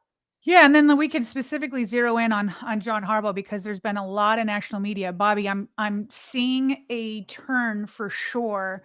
That look, Lamar helped himself big time, but I don't think he did this on purpose. But he had an absolutely clean game. He played very well, and there's not anything you can look at and be like, oh, well, if Lamar had done this or Lamar had done that, and like somehow twist it around and make it his fault. And so a lot of people were thinking Nick Wright was doing that. And I wanted to see with his tweet, and I was like, I don't know if we're interpreting the tweet quite right. I don't know if he was saying like the team hasn't, or if he was blaming Lamar. And after watching him yesterday, I think it's pretty clear he's now turning his sights on John Harbaugh also. So I have two clips of national media kind of turning their sights a little bit more away from Lamar and talking about Harbaugh, which is why, Bobby, going back to that Super Bowl or bust, like, I do think that John Harbaugh needs to have that mentality. I really do. I think that it's only so long. I like John Harbaugh. I think he's a good coach. But sometimes duos, you can have a phenomenal quarterback like Lamar Jackson, and you can have a great coach like John Harbaugh. But if you're not, as a duo, getting to where we all know you're capable of, then maybe you're just not meshing well enough. Maybe it's just like, how many bites of the apple is John Harbaugh going to receive where he is gifted rosters that other coaches would drool over? That you have a 2-time, should be 3-time MVP. And yes, if you were a free agent, he'd get a new job like that, for sure. But does it get to a point where it's like, you know what? We need to give somebody else a bite at this apple. And so like John Harbaugh himself, he can love a player, absolutely love him. But if they don't eventually get to what you're paying them to do, then you have to put somebody else in there. He makes decisions like this every day. He's going to eventually maybe settle in on Teddy Buchanan or Trenton Simpson. And he's going to be like, hey, I think that Teddy Buchanan, or maybe choose Trenton Simpson. They're like, this person will make us better on defense. It's nothing against the person I'm choosing against. Maybe you could flourish somewhere else. But here right now in this circumstance, I have to make this decision. And so what I'm seeing in the national media is that kind of, they're starting to come on to that and saying, wait a minute, how many bites of the apple, as good as John Harbaugh has been in the past, like how many bites of the apple does he get? Because if it comes down to Lamar or John, it's Lamar who's generational. And there's only so much time that you have. So here's Nick Wright kind of making that point. You go to the line, you try to draw. First of all, Buffalo had called timeout. So you have 2 minutes there. Then Lamar, you go to the line. You try to draw them off sides. If you don't, you have 40 seconds. Then you call one of your timeouts. Sure. And then you determine, are we going for it? And if the answer's no, you go try to draw them off sides again, and then you punt. What you don't do is give the ball to Josh Allen. So the Derrick Henry fumble was unlucky because he's a great player, doesn't make those types of mistakes. And he said it was all, I obviously it was a bad fumble, but I don't blame, like, they're not in that position without him. He was fantastic. He was phenomenal. Yeah. And listen, those people are going to make physical errors. Like, that's going to happen. It was coaching malpractice might be strong, but 1 degree less to punt the ball away to Josh Allen in that game. And that is why, and maybe I should have led with this, I do not believe this collection will get over the hump, bro. Well, it's like, I don't think... You're closing the book on the Ravens? I'm closing the book on the Harbaugh-Lamar combo. Oof. And Lamar's obviously not going anywhere. I just think there's so much scar tissue at this point of these types of losses. And I also think when you add to it, and again, it is very clear last night Lamar was phenomenal. Now, like, absolutely phenomenal. But Lamar has that scar tissue himself, which is one of the reasons I think he gets antsy in the postseason, things like that. I think he might feel like a clean slate is good. Like, I don't know how anyone can trust this team. Well, I don't know how anyone can. Here's what I'll say about this. And Harbaugh, you know, he's been a good coach, obviously won the Super Bowl. This should be the last chance this season. Wow. Particularly if they lose in similar fashion in the playoffs, to the way they've been losing the last few years. Like, this has to be it. Like I said, this is part of their culture. Now, their culture has been defense first, as I talked about last year, and offense second. Now, the offense, at least, is the best, and the defense is pedestrian. So you switch that. Like I said, you got 17 weeks to switch it. Here's the thing with Harbaugh, and he He seems to have a great relationship with his guys. He can't all of a sudden turn the screws and become a hardcore coach, because you can't do that. You can go from hardcore to lighten it up on your guys, but to go the other way is tough. I just think this has to be the season where, because they have so much talent, it's ludicrous. So much talent. I was looking at the quarterbacks, thinking of great because Lamar, he obviously has to get that ring, but he's like an all-time great quarterback. I was thinking of all-time great quarterback and running back combos. Terry Bradshaw, Franco Harris, John Elway, Terrell Davis, Troy and Emmett. They all have rings, though. You know, and I'm forgetting one, but like this, they got to get a Super Bowl.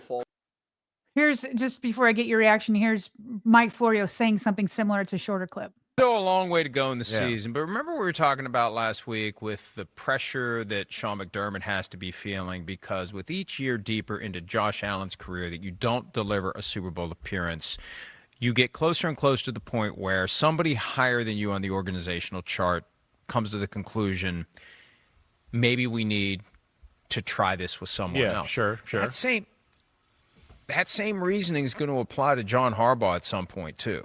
You get deeper and deeper into the career of Lamar Jackson, I think that's and if you're not delivering, then somebody above you is going to say, you know what, it's been 16, 17, 18 years, whatever it's been. He's been there forever. And he's a Hall of Fame coach. But there's a point where if you want to get to a Super Bowl and win it with Lamar Jackson, you may have to consider a different approach. I'm not saying you should. I'm just saying these are natural questions that arise in an industry where 25% of the coaches are fired every single year. NFL already. Every single year, you have 25% turnover, and John Harbaugh's avoided it for a generation. Yeah, he's been awesome. All right, Bobby, your thoughts. I saw you nodding your head. Yeah, I think it's all fair. You know, I haven't quite closed the book yet. I'd like to see them see this through, meaning this season. I think that's a fair way to look at sort of like what could be the culmination of this partnership, this duo. But Sarah, kind of what I think we were talking about a few minutes ago, sometimes change is a necessary evil.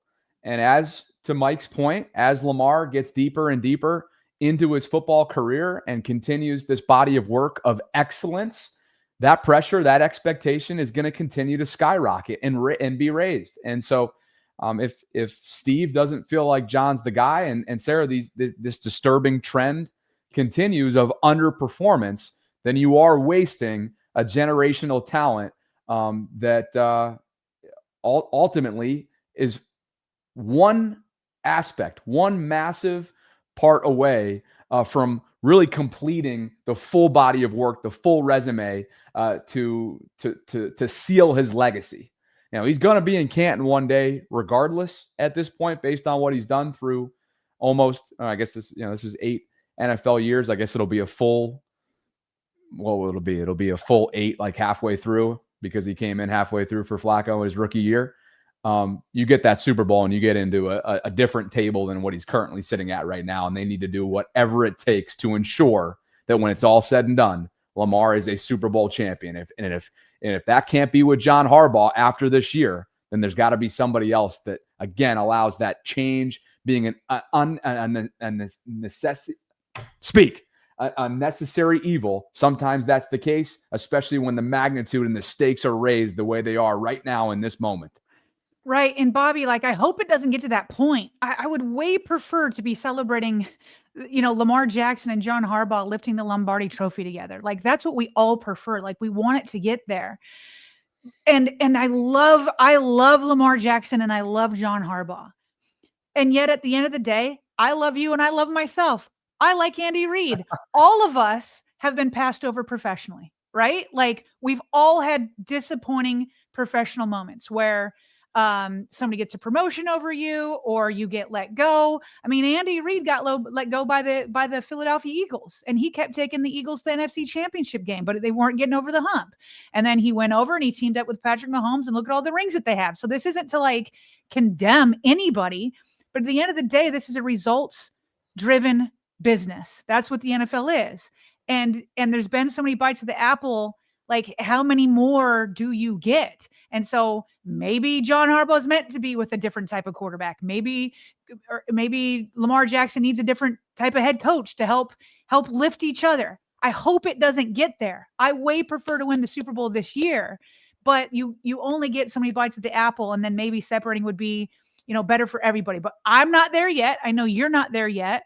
But I do feel like that's why I want John Harbaugh to see this as a Super Bowl or bust season.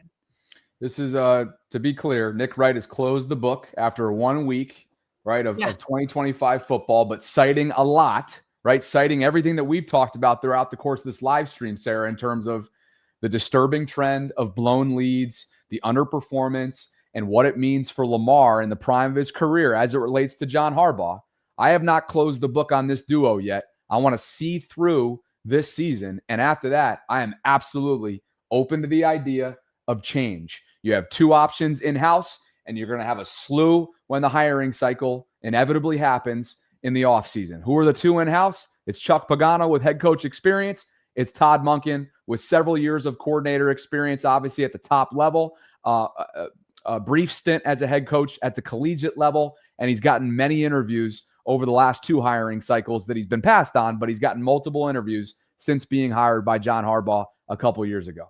And just to circle back to how this all started, that's why I think Terrell Suggs' kind of warning is perfect. He says, I do think this is a make or break year. If they don't make the Super Bowl, I fear the team may go in different directions everywhere. They're on the clock. I think he's correct. There you have it. Why don't we? All right, a couple more super chats before we get to a slew of quick hits. Yeah, I was going to say, and there really are a slew of them. Thank you guys for being with us on this Tuesday. Interesting conversation there, partner. A lot of people weighing in right now. We're coming up on 4,000 concurrents on a Tuesday. Imagine that. Guys, it's in season. We're so glad to have you here. Obviously, under these circumstances, I'm sure you guys probably feel a little conflicted while you're here right now, whether it's for therapy or you just love us or neither one of those things. We appreciate you regardless. And as always, really the things that make this thing go, this operation go, that Sarah and I do year round, starts and ends with the things that can be done for free and really easily, like liking the video, subscribing to the channel, hitting that notification bell. And after that, the gravy stuff, supporting the Vault merch. thevaultpod.com/shop is where you can get yourself a piece of merch on our new apparel line that we dropped last summer. You can become a channel member on a monthly basis with perks included. You can give membership. There's so many different ways to get involved. And then most importantly, you can support our brand sponsors as well, like Primary Residential Mortgage, who's sponsoring this episode. And if you'd like to enter yourself in to the $100 Fanatics gift card giveaway that we're doing to Baltimore's team store, go click the link that we have as a pinned comment right now in the live chat. If you're watching after this, whether it's in the audio space or just after we've been live, go to the show notes for instructions on how to enter in. We left off with Man of War, so let's kick things back off with a $20 super chat. That's our guy, Wes Hall. A little mirror pick for the ladies right there in a cover photo, and I'll let you take this one to get us back started. Wes says, listen, I'm no coach, but this pass rush, SMH. We are the edge. Why are the edge guys going inside so much and losing contain? And when they don't, they instead ran right past Josh Allen. Let your interior guys press and just keep contain. Well, obviously what John Harbaugh spoke about point blank, Sarah, is those pass rush lanes. They have got to get those cleaned up, more integrity in them, and not allow Josh Allen. And granted, Josh is one of the most mobile, gifted quarterbacks in the entire league. Nobody's more mobile than Lamar, but Josh really exploited them for sure. Well, and John did say yesterday, he said, we understand Josh Allen. We've played him quite a few times. We had a little more success last time at our place. He said we had a plan and we just didn't get it done. We weren't able to execute. We couldn't keep him in the pocket. This is to Wes's point. We couldn't keep him in the pocket. That's probably the number one disappointment for me. I think he's talking on defense. I tell you what, and just in case you guys want more on that, I just have it right here. Why don't we listen? Is it primarily on the edges to keep him in the pocket, or is it more complicated than that? It's more complicated. I wish it just was. I mean, he escaped inside. He gets you going one way, and maybe we overreact. And I do think there's a way. We have to get better at it, and we can get better at it. And I do believe watching the tape, and just really just working on one thing. You get into a game. We haven't played a game yet. It's an opening game against a very good football team in a very hostile environment. There's a lot of emotions in that game there, and And, you don't know exactly where you're at because you haven't played a game yet with your guys, not a regular season game. And so there's a lot of things you learn. There's a lot of really good things that we learned about our team, a lot of things that I'm really happy about and excited about. And there's a lot of things that you learn that's like, oh, boy, we got to go to work on that. And I would say pass rush lanes, that's something that we've got to go to work on. It's not just 4 lanes. I mean, there's different patterns that we use, and we just weren't as good as we need to be at that. Just because we had that queued up, that was the way that he handled the Josh Allen-related answer that you were just transcribing there. And thanks to Wes for the super chat. Dream says, did you all see the banned Bills fan on the news? That was actually a skit, I think. Which I have. Why don't we throw this up now that Queon, I think, Queon, did you get tricked or are you just joking and playing along with the skit? Yeah, Sarah has it right here. Okay, so this comes from a Buffalo Bills fan named Chris Collins. If you look at his tweets and his replies, he's clearly being so maybe Dreams is maybe there's an actual one. I don't know, but this is comedy right here, parody. I want to apologize to DeAndre Hopkins, Lamar Jackson, to my family and my friends. I let the moment get the best of me, and I let everybody down. I just really wanted the Bills to win, and I never meant to hurt anybody. Also, I was playing against Lamar in fantasy, and I was double angry. Wow. Lastly, I will miss going to Bills games, and Josh Allen, if you see this, I love you so much, and I really never meant to hurt anybody. And I hate... He has the cracking of the voice when he's talking about how much he loves Josh. I thought that was fun and clever. He was playing it up all day yesterday. He tweeted saying I didn't mean for this to happen. Da-da-da-da-da. And there are so many people that thought it was really him. It was kind of funny. He's in the replies. He's like, I thought I made it clear. It's like sarcasm. It's joking. Dreams, you better be clear. Did you get tricked or are you just playing along with it? Because it sounded like you got a little trick there, but nah, you're the best, Queon. And Sarah, there were so many side stories to a game like this. That was one of them. Another one that maybe we haven't paid enough attention to, and why would we have? Because it's a Ravens show that we do. But Matt Prater, what an unbelievable story this guy is. The fact that he takes a red eye in from Arizona, he's coaching his son's high school football team. Mm-hmm. Tyler Bass gets sent on to IR. He doesn't know anybody on the team, including Josh Allen, and then he goes and kicks the game winner. Pretty cool story if you look at it, again, kind of with your Ravens goggles off. I was going to say, if it was happened for another team at another place at another time, I could share your enthusiasm, but I'm like, woohoo, good job, Prater. I know it's hard to do when you look at it from a professionalism standpoint, just an exceptional side story to what was a disappointing result for Ravens fans. My guy, Jason, don't get me in trouble again with that name. I missed the live stream the night of the game, but did you all mention at all the play of Trenton Simpson? He started the game. Didn't make many plays, and Teddy B played more into second half. I think when you look at the snap count, Sarah, it was actually a rotation. I think we talked about that yesterday. It was pretty evenly balanced in terms of overall snap count, but Teddy held his own. And Trenton, unfortunately, the big thing on Trenton is the touchback, right? That thing should have been down from a special teams perspective. He was on the punt coverage unit there. That thing has to be down, and John Harbaugh spoke about that yesterday. Thanks to Jason for the super chat. You have a slide on it here. Yeah, these super chats are helping us get through our quick hits. We're kind of doing it simultaneously. Thank God, because we're looking at 220 minutes of content. Seriously, but first of all, Kadri Ishmael the night of was ticked off. And yes, we did talk about this already, but John Harbaugh's been asked. But here's Kadri saying special teams gaff, aka Trenton Simpson, WTTH, just touched the ball down. Why dive? And it was, Bobby, if you go back and look at it, the ball was already dying. There was no need to dive at it. You could have just tapped it down. Brutal. So John Harbaugh was asked about it, and he said, inside the 5-yard line, you don't leave your feet. That's something we've coached for a long time here. So look, they're at a point, Sarah, back-to-back years now where Trenton starts, right? And then last year, we know he got demoted after a few weeks for a rotation of Malik Harrison and Chris Board. This year, after one series, Trenton Simpson comes in, and then the rotation occurs the rest of the game. Not a great indication of how they feel about a third-year player out of Clemson. I think a third-year player got the opportunity to start last year, coughed that up. I wonder where they're going with Trenton Simpson moving forward. We'll have to watch and see. And friend of the show, meanwhile, Teddy Buchanan gets an opportunity. We'll see if he makes the most of it as he did on opening night. Lovia writes, John needs to move up to the front office. Please, man.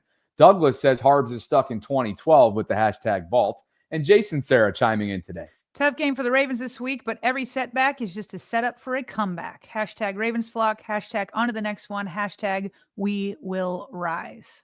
Thanks for being here, Jason. Tony says, I said Harbaugh has dementia. He didn't know that the Kyle Hamilton play could have been a safety. I would have traded Roquan, and in parentheses, he has Jay Higgins, the undrafted rookie made. Andrews, in parentheses, Isaiah Likely being there. Oweh, Mike Green having been drafted, and a first-round pick for Micah Parsons, a 4.3 speed at 26. That is a lot to give up for Micah Parsons. Goodness gracious. That's a whole lot. So Tony was clarifying his first thing. Correct. He was saying that he has dementia because he didn't know that Kyle Hamilton, so we meant to put KH, he didn't know that play could have been a safety. Did he really say that?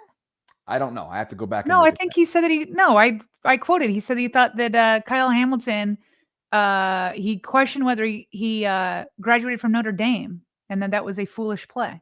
I was going to say, I think Tony is putting words in Harbaugh's mouth. Here it is right here. Yeah. From earlier on in the show. I thought that was one of the most foolish things I've ever seen. And again, this was said in jest. It was a playful manner here, and just questioned whether or not he went to Notre Dame. He knew absolutely what that could have been. And KVN did too, Sarah. He addressed it on his post-game podcast on his YouTube channel. He was like, what are you doing, bro? Yeah. It's like, holy crap. But thank you, Tony, for the super chat. And that brings us to Chef Trez. Speaking of putting words in a folks' mouth, no one cares about sportsmanship except Bobby. Change your philosophy, acknowledge your team's strengths and weaknesses like fa-la-la-la-la, plus defensive end, and keep your foot on the opponent's neck. Put up 80 on him. Captain Hard, Sarah, for you. Chef, get out of here. I also want to say I care about sportsmanship, but not when it comes to like scoring. That to me has nothing to do with sportsmanship. What did I say? Maybe when I'm coaching like my third grade basketball team, then I'm like, okay, let's ease up, but certainly not in the professional level. When did I say that they shouldn't run up the score? I don't Chef, know. You're unbelievable, man. I love it. Captain Hard, for you. Yeah, he says letting Patrick Queen go was a big mistake. SMH, I don't agree with that. He would have cost too much, and for what? Eric checking in on this Tuesday with yet another super chat in the form of a 50 burger. He writes, this is too depressing. Cue the mother meatloaf. Mother meatloaf! Maybe we just needed this to jumpstart. So I feel like I didn't do it justice yesterday, so I'm getting back in the good Yeah, mood. I like it. Maybe we just needed this to jumpstart some early adaptations that have the Ravens rolling on all cylinders throughout the season and the playoffs. Any optimism is key. And a couple Bible verses here. Genesis 41:52, KJV, hashtag 19-1, hashtag 6K for LJ. Sarah, bless us with a Google search, please, if you could. And while you do, Eric on top of the $50 super chat gets, because we all know what 20 times 5 is. This is worthy of another. On a rainy day in St. Petersburg, Florida, we're bringing the energy today. The meat loaf. Okay. Genesis 41:52 from Eric Hill says, in the name of the second called he Ephraim, for God hath caused me to be fruitful in the land of my affliction. Ooh, I like that second part. God hath caused me to be fruitful in the land of my affliction. That's so true, by the way. I feel like we have the most growth and like the best stuff comes when we have to dig deep in the land of affliction, so to say. Eric, you are incredible. You not only bring meaning to these super chats, as Sarah just read, but you also bring a next level, sometimes unmatched amount of generosity up there with the PHPs and the DHB seniors. And quite frankly, we think everybody's generous when you tune into us on a daily basis. And then you take it to the nth degree, this level of just totally unexpected generosity. It really means a lot. And our channel membership count continues to grow, Sarah. I don't believe this is yet updated, so we'll populate it for us tomorrow. But at the current moment, 781 channel members exist within this channel right now, thanks to the generosity of folks like Eric. So again, thank you guys for the continued support. Let's get back to quick hits, partner, and I will let you have this up there from Brew on the set. I just thought that Brew was representing maybe not Eric Hill. I'm not going to put Eric here, but maybe some other Ravens fans and how they were feeling. So we all know that Brew's shtick, which is hilarious, is to put on the robe. You go into somebody else's house. He sometimes has on his purple, I don't know, does he have purple Jordans? He's got on his robe. He gets his sunglasses and he says, bring me a sandwich. I'm putting on your robe in your house. You do all this. But here he shows his glasses. His sunglasses have been knocked off his eyes, hanging down by his nose and mouth. Look, his foot is coming out of his shoe. He's just looking like he got beat up. And I feel like that was representative of maybe how a few Ravens fans felt after that collapse. Meanwhile, another quick hit here. Emmanuel Acho, one person that I've seen who is calling out Zach Orr in his second year as defensive coordinator. Zach Orr, defensive coordinator, his seat is hot right now. It was hot a little bit last year. They started the season real rough. He got it together at the end of the season. Zach Orr, former drafted linebacker, either my year or year after me. Very familiar with him as a player, now turned coach. But the defense got way too soft. Yes. Way too many zone coverages. Just allowing Josh Allen to pick you apart and march down the field. Remember, them 3 points right before the end of the first half, you think that mattered, Ravens? Absolutely did, because now you ended up losing by 1 point. So, in my mind, if you're the Ravens, you have to be embarrassed. You cannot march out on the field with the likes of the Madu BKs and the Roquan Smiths and the likes of the Malachi Starkses and the Kyle Hamiltons and the Jairs and the Marlon Humphreys and lose that game and give up 41 points. Can't happen. It's too many good players down there for this to be happening. Like Jair, I get he's still coming off that knee. He's not to his level of play.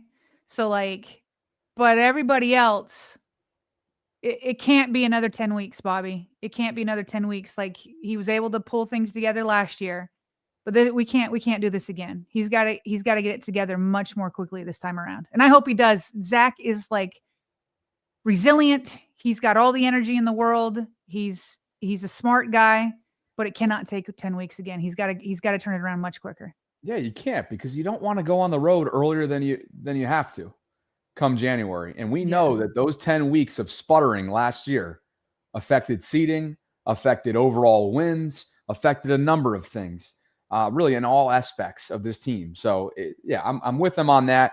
I just didn't appreciate how he was one of the sort of victory lappers yesterday. I think we discussed it about how, like, for whatever reason, it almost validated the voters who went with went with Josh over Lamar outside of the AP side, obviously first team, because of the way that Josh played on Monday night, on Sunday night, because he was victorious. Like, how does that have any correlation to last year? 2024. Exactly. How does that have to do anything with 2024? And Emmanuel came on here and admitted that Lamar Jackson was better. So really what he should be doing, if he wants to maintain his definition that he used last year for MVP, he should be saying, oh, the defense really failed Lamar Jackson. And in this one, and this is not, he should be saying, not me, he should be saying, oh, Derrick Henry, who I used to take away the MVP from Lamar last year, well, Derrick Henry fumbled this time. So because his defense let him down and Derrick Henry fumbled, well, now Lamar Jackson's MVP. Oh, but isn't it interesting that it's like, no, the player who had the better numbers and who overall had the win and had more production, suddenly he's MVP again. So I agree. That's dumb to make a victory lap. Yes, Josh Allen put up more numbers and all that. Lamar played great too. But like, so are we using context or not? Because we did last year. Are we going to do it this year? And so, yeah, I agree. I didn't appreciate that victory lap either, but I do think he was correct on Zach Orr. Yeah, I do too. And he wasn't the only one that lapped. Like Chris Collinsworth did it live on the air on NBC Sunday night, and others did too. So anyway, just an observation. But because Emmanuel, I find him, he's a good dude. I'm glad he came on with us. Yeah. It was a good segment. Obviously, he is kind of trying to put it all together right now in wake of being let go. Remember, their show was canceled, so it looks like he's doing some stuff with Shady and some other content opportunities there. But while we're talking about the defense and pieces that are at Zach's disposal, Cole Jackson tallied up the coverage yardage allowed. This is according to PFF, and look who led the way, unsurprisingly. Jair Alexander in his Ravens debut had 83 coverage yards allowed. Nate Wiggins, 78. Roquan Smith, 75. Marlon, 55. Malachi, 46. Kyle and Awuzie, 23 and 22 respectively. And Cole just left a little caveat here. He's like, look, I don't know about these sometimes. Sometimes it's closest defender, not necessarily who is responsible. So we get that. Sometimes there's some context behind these numbers, just like the interception statistics, Sarah. Sometimes there's context that comes with it. But as you see, Jair leads the way here. A couple plays that he wants back, I'm sure, in what was his Ravens debut in his first game since the PCL tear, at least in terms of, regular season speed football. Here is Chris Long, former Super Bowl champion, host of the Green Light podcast, former defensive end, his thoughts on what he saw, again, in one game from Jair Alexander. Ravens are a wagon. I think one of the things I'm worried about with the Ravens defense is the corner 2 position, right? We kind of took it for granted when Jair Alexander joined up and we're like, oh, there's a fucking super team. Oh, I'm sorry. I think there's Jair Alexander this year and then him like 3-4 years ago. There's a difference and it happens fast. He finished the night with 2 really bad reps.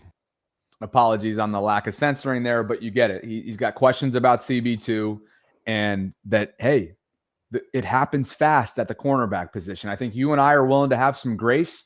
He is less than a year removed from a significant PCL tear that's required a lot in the aftermath. He's just over a month removed from a knee drain, and ultimately he's not getting any younger. What do you expect from him moving forward? That becomes the question. How quickly can he get his regular season legs back from, what is it? People always get on me about this phrase. Is it from under him or under him? Anyway. Until he can get his legs under him. Yeah, there you go. From under is almost like you're knocking him off his feet. Yeah. But no, anyway. And I thought, look, when we were watching the game, we had this, it felt as if just gut reaction that Chidobe Awuzie had a great game. So those numbers kind of reflect that. And so there's no need to push it with Jair. He's going to want to be out there for sure. He's going to want redemption for sure. But you can't do it at the expense of the team. And as long as Cheeto's playing well, then, you got to give him those opportunities. Yeah. And we're talking about the defense, of course, here, right? Identity sometimes comes up in conversation, especially when it comes to former players analyzing what they're watching. And in this case, Chris Carter, former NFL wide receiver, had a whole lot to say, not just about their defense right now, Sarah, but their defense for years running now, and also makes pretty outlandish statement about John Harbaugh in this clip from your friend Kay Adams' show. Has been absent on the sideline the last 4 or 5 years because you can't have that number of leads and be that good of a coach and punt and be like, hey, I'm happy with punting to our defense. This is not Ed Reed. This is not my boy Ray. They are just a shadow of themselves. All those first-round draft picks, 5 first-rounders in the secondary, multiple other first-round picks on the defensive line and linebackers. I'm concerned about their whole defensive system, and not last night, but what I've seen the last several years. And I tried to look it up, but to me, maybe your expert information staff, I know. But around the same time that they departed with Wink Martindale, their defense has started to change. And since then, what's their identity been? What's it been? Okay, last year they got to the passer, but what's it been? Turnovers. If I'm Aaron Rodgers in Pittsburgh, I'm so excited to get this version of the Baltimore defense because it's not a version that he's going to ever want to see, but they don't have an identity as a defense. And when you don't have an identity, that's going to dictate going forward more on 4th down, even if your quarterback is compromised, which they said Lamar was last night. First of all, Sarah, there's a couple times I think he misspeaks. If the defense is so wide open, why would Aaron Rodgers not want to see them? Right. I don't get that. Right. First, I think he just misspoke there. And also, from an identity standpoint, he can have his thoughts on John Harbaugh. You think they had an identity in 2023 under Mike McDonald? I sure do. For the first time ever in the history of this league, there was a defensive unit that led in the trifecta of categories that we talk about since 2023 all the time. They had an identity. Some of this is a hyperbolic, but you get the point. You got some former players in this community, in this fraternity, that see what we see when it comes to John Harbaugh and this disturbing trend of blown leads and not just winning games that you should win time and time again, especially when you've built up those leads. So I guess that's the reason why I wanted to share that one from Chris Carter on K's show. Well, meanwhile, who else is starting to get more noticed? John Harbaugh's come in kind of like the theme of the day, where it's usually been Lamar Jackson in the past, and it's kind of been more, the spotlight's been put on John Harbaugh. And now national media are starting to figure out who Daniel Faalele is. Here is Chad Ochocinco figuring it out also. O-line is horrific. They got exposed again. Isn't the Eagles and Bills O-line not good? I don't think. What do you mean? Hey, you think the Ravens O-line got exposed? Who was that right guard? That kept getting pushed in. That kept ending up. Ed Oliver kept pushing in the backfield. Man, that right guard. I don't know who that is, but he is the weak. That's the fish. Yeah. I mean, no disrespect, but he is the fish.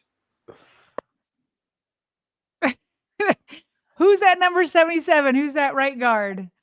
It's not good when people are noticing you as an offensive lineman when you're not like an all-pro or a pro bowler.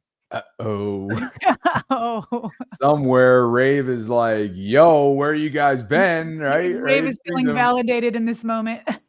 Oh, the Steelers just brought in Jabril Peppers. Remember, he was a surprise cut by the New England Patriots earlier this month. Ian Rappaport on this. He is expected to sign with Pittsburgh. Jabril Peppers, big name. How much does he have left in the tank? We'll see. But Sarah, a lot of these pass rushers over the last, week or two, starting to come off the board, right? The veterans, those guys that have been around the league for a long time. Matthew Judon goes to Miami. Zadarius Smith goes to Philly. Jadeveon Clowney's still out there. And now it looks like Peppers is going to Pittsburgh. He's a safety, though, no? Oops. Excuse me. Thank you for helping me out there. He is a safety. Thank you. But yeah, I have heard a lot of people obviously they've been calling for Clowney even before the season started, but after yesterday, there's more people calling for it. Yep. He spent last few years with New England. Prior to that, he was with the Giants, and prior to that, he was in Cleveland. But speaking of safeties, can we show a positive clip? Geez, so much has not been so positive today. Yeah. Hear about Kyle Hamilton, and this is him diagnosing a play. You'll see Kyle Hamilton up at the top of your screen towards the right corner, and he's checking what Josh Allen is doing, and he's reading it all the way. Look, he's got a sign that Josh Allen just had, so he knows exactly where this ball is going. The ball is now snapped. He does a quick screen, and boom! Kyle Hamilton's right there and knocks the ball out. Unfortunately, it went out of bounds. There were 3 near turnovers, Bobby. We've been talking about turnovers. If they could have gotten this forced fumble or Malachi Starks, that initial interception, Chidobe Awuzie had an interception in his hands. But, man, Kyle Hamilton diagnosed Josh Allen all the way, knew it was going to be a wide receiver screen, and was right there. It's like, don't run wide receiver screens over to Kyle Hamilton. The way Kyle sifts through the football field is just so fun to watch. His timing, his rhythm, his hit stick ability, his processing. It's just so fun to watch 14 out there. Like the space that he covers, the ground that he covers with that frame is just, he's a unicorn out there. It's just so fun to watch. So obviously well-deserved. He just got paid. I was going to say that is more than well-deserved.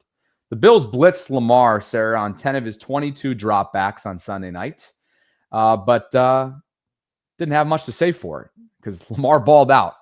7 of 9, 140 yards when the Bills blitzed, a touchdown, clean game in the pick side of things, passer rating of 155.8, an EPA per dropback, which tracks efficiency and overall performance of 0.83, and 11.8 air yards per attempt. This was once his Achilles heel.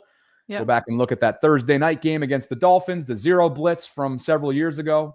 They had absolutely no answers for that, and now they certainly do. Give Todd Monken a lot of credit there. Well, on top of that, remember we had Warren Sharp on our show, and he talked about specifically man blitzes, not just blitz in general. So I am curious how many of these blitzes were from man. But remember, we had even when we had on Michael from the Buffalo Plus podcast, I asked him, I was like, do you expect them to blitz as much as they did in that divisional round? because it was around 50%. Well, 10 out of 22 is close to 50% again. And I remember Todd Monken was asked about these blitzes right after Warren had been on our show. And Todd was like, yeah, it's kind of crazy. He's like, we should be much better at that given who Lamar is and given that we have the weapons that we have. And he's like, so we should be much better. They were better. They were better. Way better. Just wish they could have won the game with it. Yep. And as Kurt Warner told us about a year ago, what's your pressure plan? Yeah. Well, the Ravens have a plan for blitz pressure for sure. And they executed that really well on Sunday night. Kyle Van Noy has a new show. Last year he did a Yahoo Sports podcast with Gerald McCoy.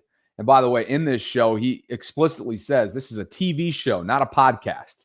I think that might be because of what Ramey is mentioning here and some of the noise that's out there. KVN does not want to be seen as a podcaster. I got news for him. You're a podcaster. It's a podcast. It's the what we same do. thing. He's in his Whether home. you want to be a TV analyst, yeah. Sorry. whether you want to be a TV analyst or a podcaster, it's the same thing. I'm sorry. Like, it's just how it is. And he's choosing to do this in season. I'm sure setting himself up, Sarah, which you cannot blame him for his post-NFL career, which could be a year or 2 or 3, we'll see, away. But Ramey, you brought in a tweet from him, and there's a lot of noise about this. Of course there is after a loss. Yeah, for sure there is. I will say when I first saw it, like I got on YouTube and it was one of the first things that popped up and I was like, dang, I was like, KVN already has this put up, you know? But that being said, like, I don't care that players do podcasts or whatever he wants to call it, a TV show. I mean, it's on YouTube TV. We're on YouTube TV. So are we a TV show? I don't know. Whatever you want to call it. We're all doing the same thing. I don't know. I don't mind it. I don't mind players having stuff like this. I mean, if it became like a daily show or like, I don't know, maybe it's like a gut feeling of how much is too much. Is he doing this like once a week? I don't know what his plan is. Like, to me, it's always been like, hey, it's fine on their day off. Like on their day off, they have is either Mondays or Tuesdays is when NFL teams usually give their players a day off. So I'm like, oh, if they want to use their day off for that, like, that's all fine for me. It was like he turned it around pretty quick, but as long as he's like, it's not like a daily thing and like you're consumed with it, like I'm fine with it. So I don't have like a big problem. I get how people just want them to be focused on football, but you know, sometimes you do step away from that. I don't think he should be like in a fetal position on his bed or something. I don't know what people want them to do after losses. So I'm fine with it as long as it doesn't take up too much of their time and too much of their attention.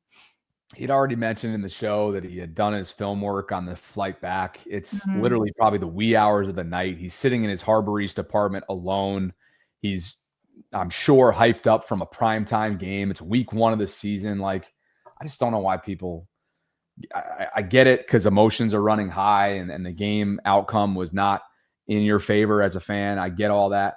And it will continue. But Sarah, I also get that it will continue to be a conversation because it's 2025. And just ask Micah Parsons if it's been a conversation around him over the years of his Bleacher Report podcast. Yeah, that might have been one of the reasons for his demise in Dallas from a Jerry Jones standpoint, because that was a headache for them.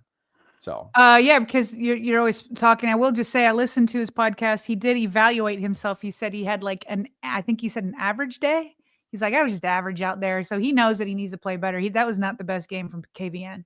This is not going anywhere either. These podcasts are going to continue moving forward. Hey, we have not heard from our winner yet on Sunday night. And so I just wanted to call out once more that we have a 1A and 1B winner from our giveaway who's going to have a chance to go on Homage, the apparel company, and go pick a Ravens hoodie and 2 T-shirts. That's what's up for grabs right now, and I would hate to have to redraw somebody. So FAS LLC 1A, you're our 1A winner, and then 1B was Ryan Smith. And now, look, we probably had close to 2 hours worth of content on Sunday night. We finished up after 2 a.m., Sarah. It's been late. And it was late. And so we just want to be able to hopefully remind both FAS LLC and Ryan Smith that you guys were our winners. And whoever we hear from first, Sarah, at this point, is going to have a chance to be the winner for our homage giveaway. So should we have a deadline to hear from them and we do a redraw? Probably. Like should it be by the end of today and like or before tomorrow's show? And if not, we'll do a redraw tomorrow. I think 12 noon Eastern on Wednesday the 10th. Okay. I think is fair. Okay. So, guys, if you know either one of these subscribers, let them know. Maybe they're in here right now, but that's 1A and 1B in terms of our randomized drawing that we did late, technically Monday morning with Homage. So thanks to everybody for participating in that. We have more super chats, and then we really got to go. Manif writes, is the game against Kansas City a must-win for the Ravens? And remember, MW is a Bills fan. I think he's trying to get everybody going. It's a few weeks until this Kansas City game, Manif War. So that is an impossible question to answer. Look who's in the house with yet another super chat this week, and an updated, mind you, an updated profile photo. Look at this New York bachelor right here, Long Island's finest. When I grow up, I want to be Eric Hill. And, of course, that is Jets YouTube phenom and a cold-blooded killer and an assassin by the name of Jake Asman. Sarah, take a look at that hairline. Looking sleek, looking good in his Jets green. You know it. Sort of. Appreciate you, brother. Captain Hard, Sarah, for you. The only criticism I have for Lamar is the last play mark was open and would have picked up a first down. Kirk Warner pointed out, but he shouldn't have been put in that 3rd and long anyway. So he's saying, who was open on the 3rd down? Last mark. Oh, he's saying Mark Andrews was open. Yep. So he feels like Mark Andrews was open past the sticks. A little bit of nitpicking, but hey. I'll have to go check that out. Yeah. Kurt did post something, so thanks for the call out on that, Cap. Eric writes, I hope everyone had a good rest of the day and in the afternoon. I'm starting to drive again. We got this. At Jake, thanks, but I wouldn't have anybody walk in my shoes. LOL. Jake Asman showing some love for our guy, Eric Hill. Let's show some love to our patrons before we get up on out of here. Long show for you today on this Tuesday. Mark Pankhurst and Chris Gagnon. Thank you both for believing in what we're building. We appreciate the support from both of you guys.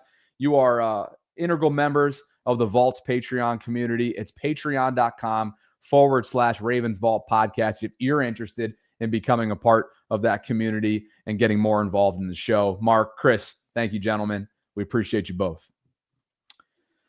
Okay, partner, thanks to Primary Residential Mortgage for sponsoring this episode. They will be with us for the foreseeable future this football season. And on a monthly basis, we are giving away $100 gift cards to Baltimore's team store.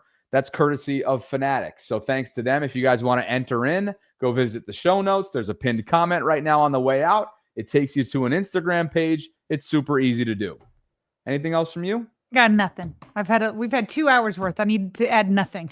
Literally 120 minutes worth in 45 seconds from right now. Holy, you know what? Thank you guys. For Sarah Ellison, I'm Bobby Trossett signing off from this Tuesday edition of The Vault. I will have a personal channel coming up in the next couple hours, and I hope you'll join us, Cole Jackson, Jeff Zaribek, and myself for yet another edition of Ravens Collective. It's a brand new channel coming up at 8 o'clock Eastern. It's a trio of a stream kind of day because that's how it is. In season is here, and we're so thrilled to be back with you. For Sarah, I'm Bobby signing off. We'll catch up with you tomorrow, guys, at 12 noon Eastern. It's a Wednesday show, and I'm sure there'll be plenty to get into after the Ravens-Bills. I was going to call it a generational one, but I don't think anybody wants it to be referred to as that. So anyway, it was a barn burner. Let's call it that. And we'll catch up with you on Wednesday, if not before. And as always, Vaultrons, thanks for spending some time with us here inside.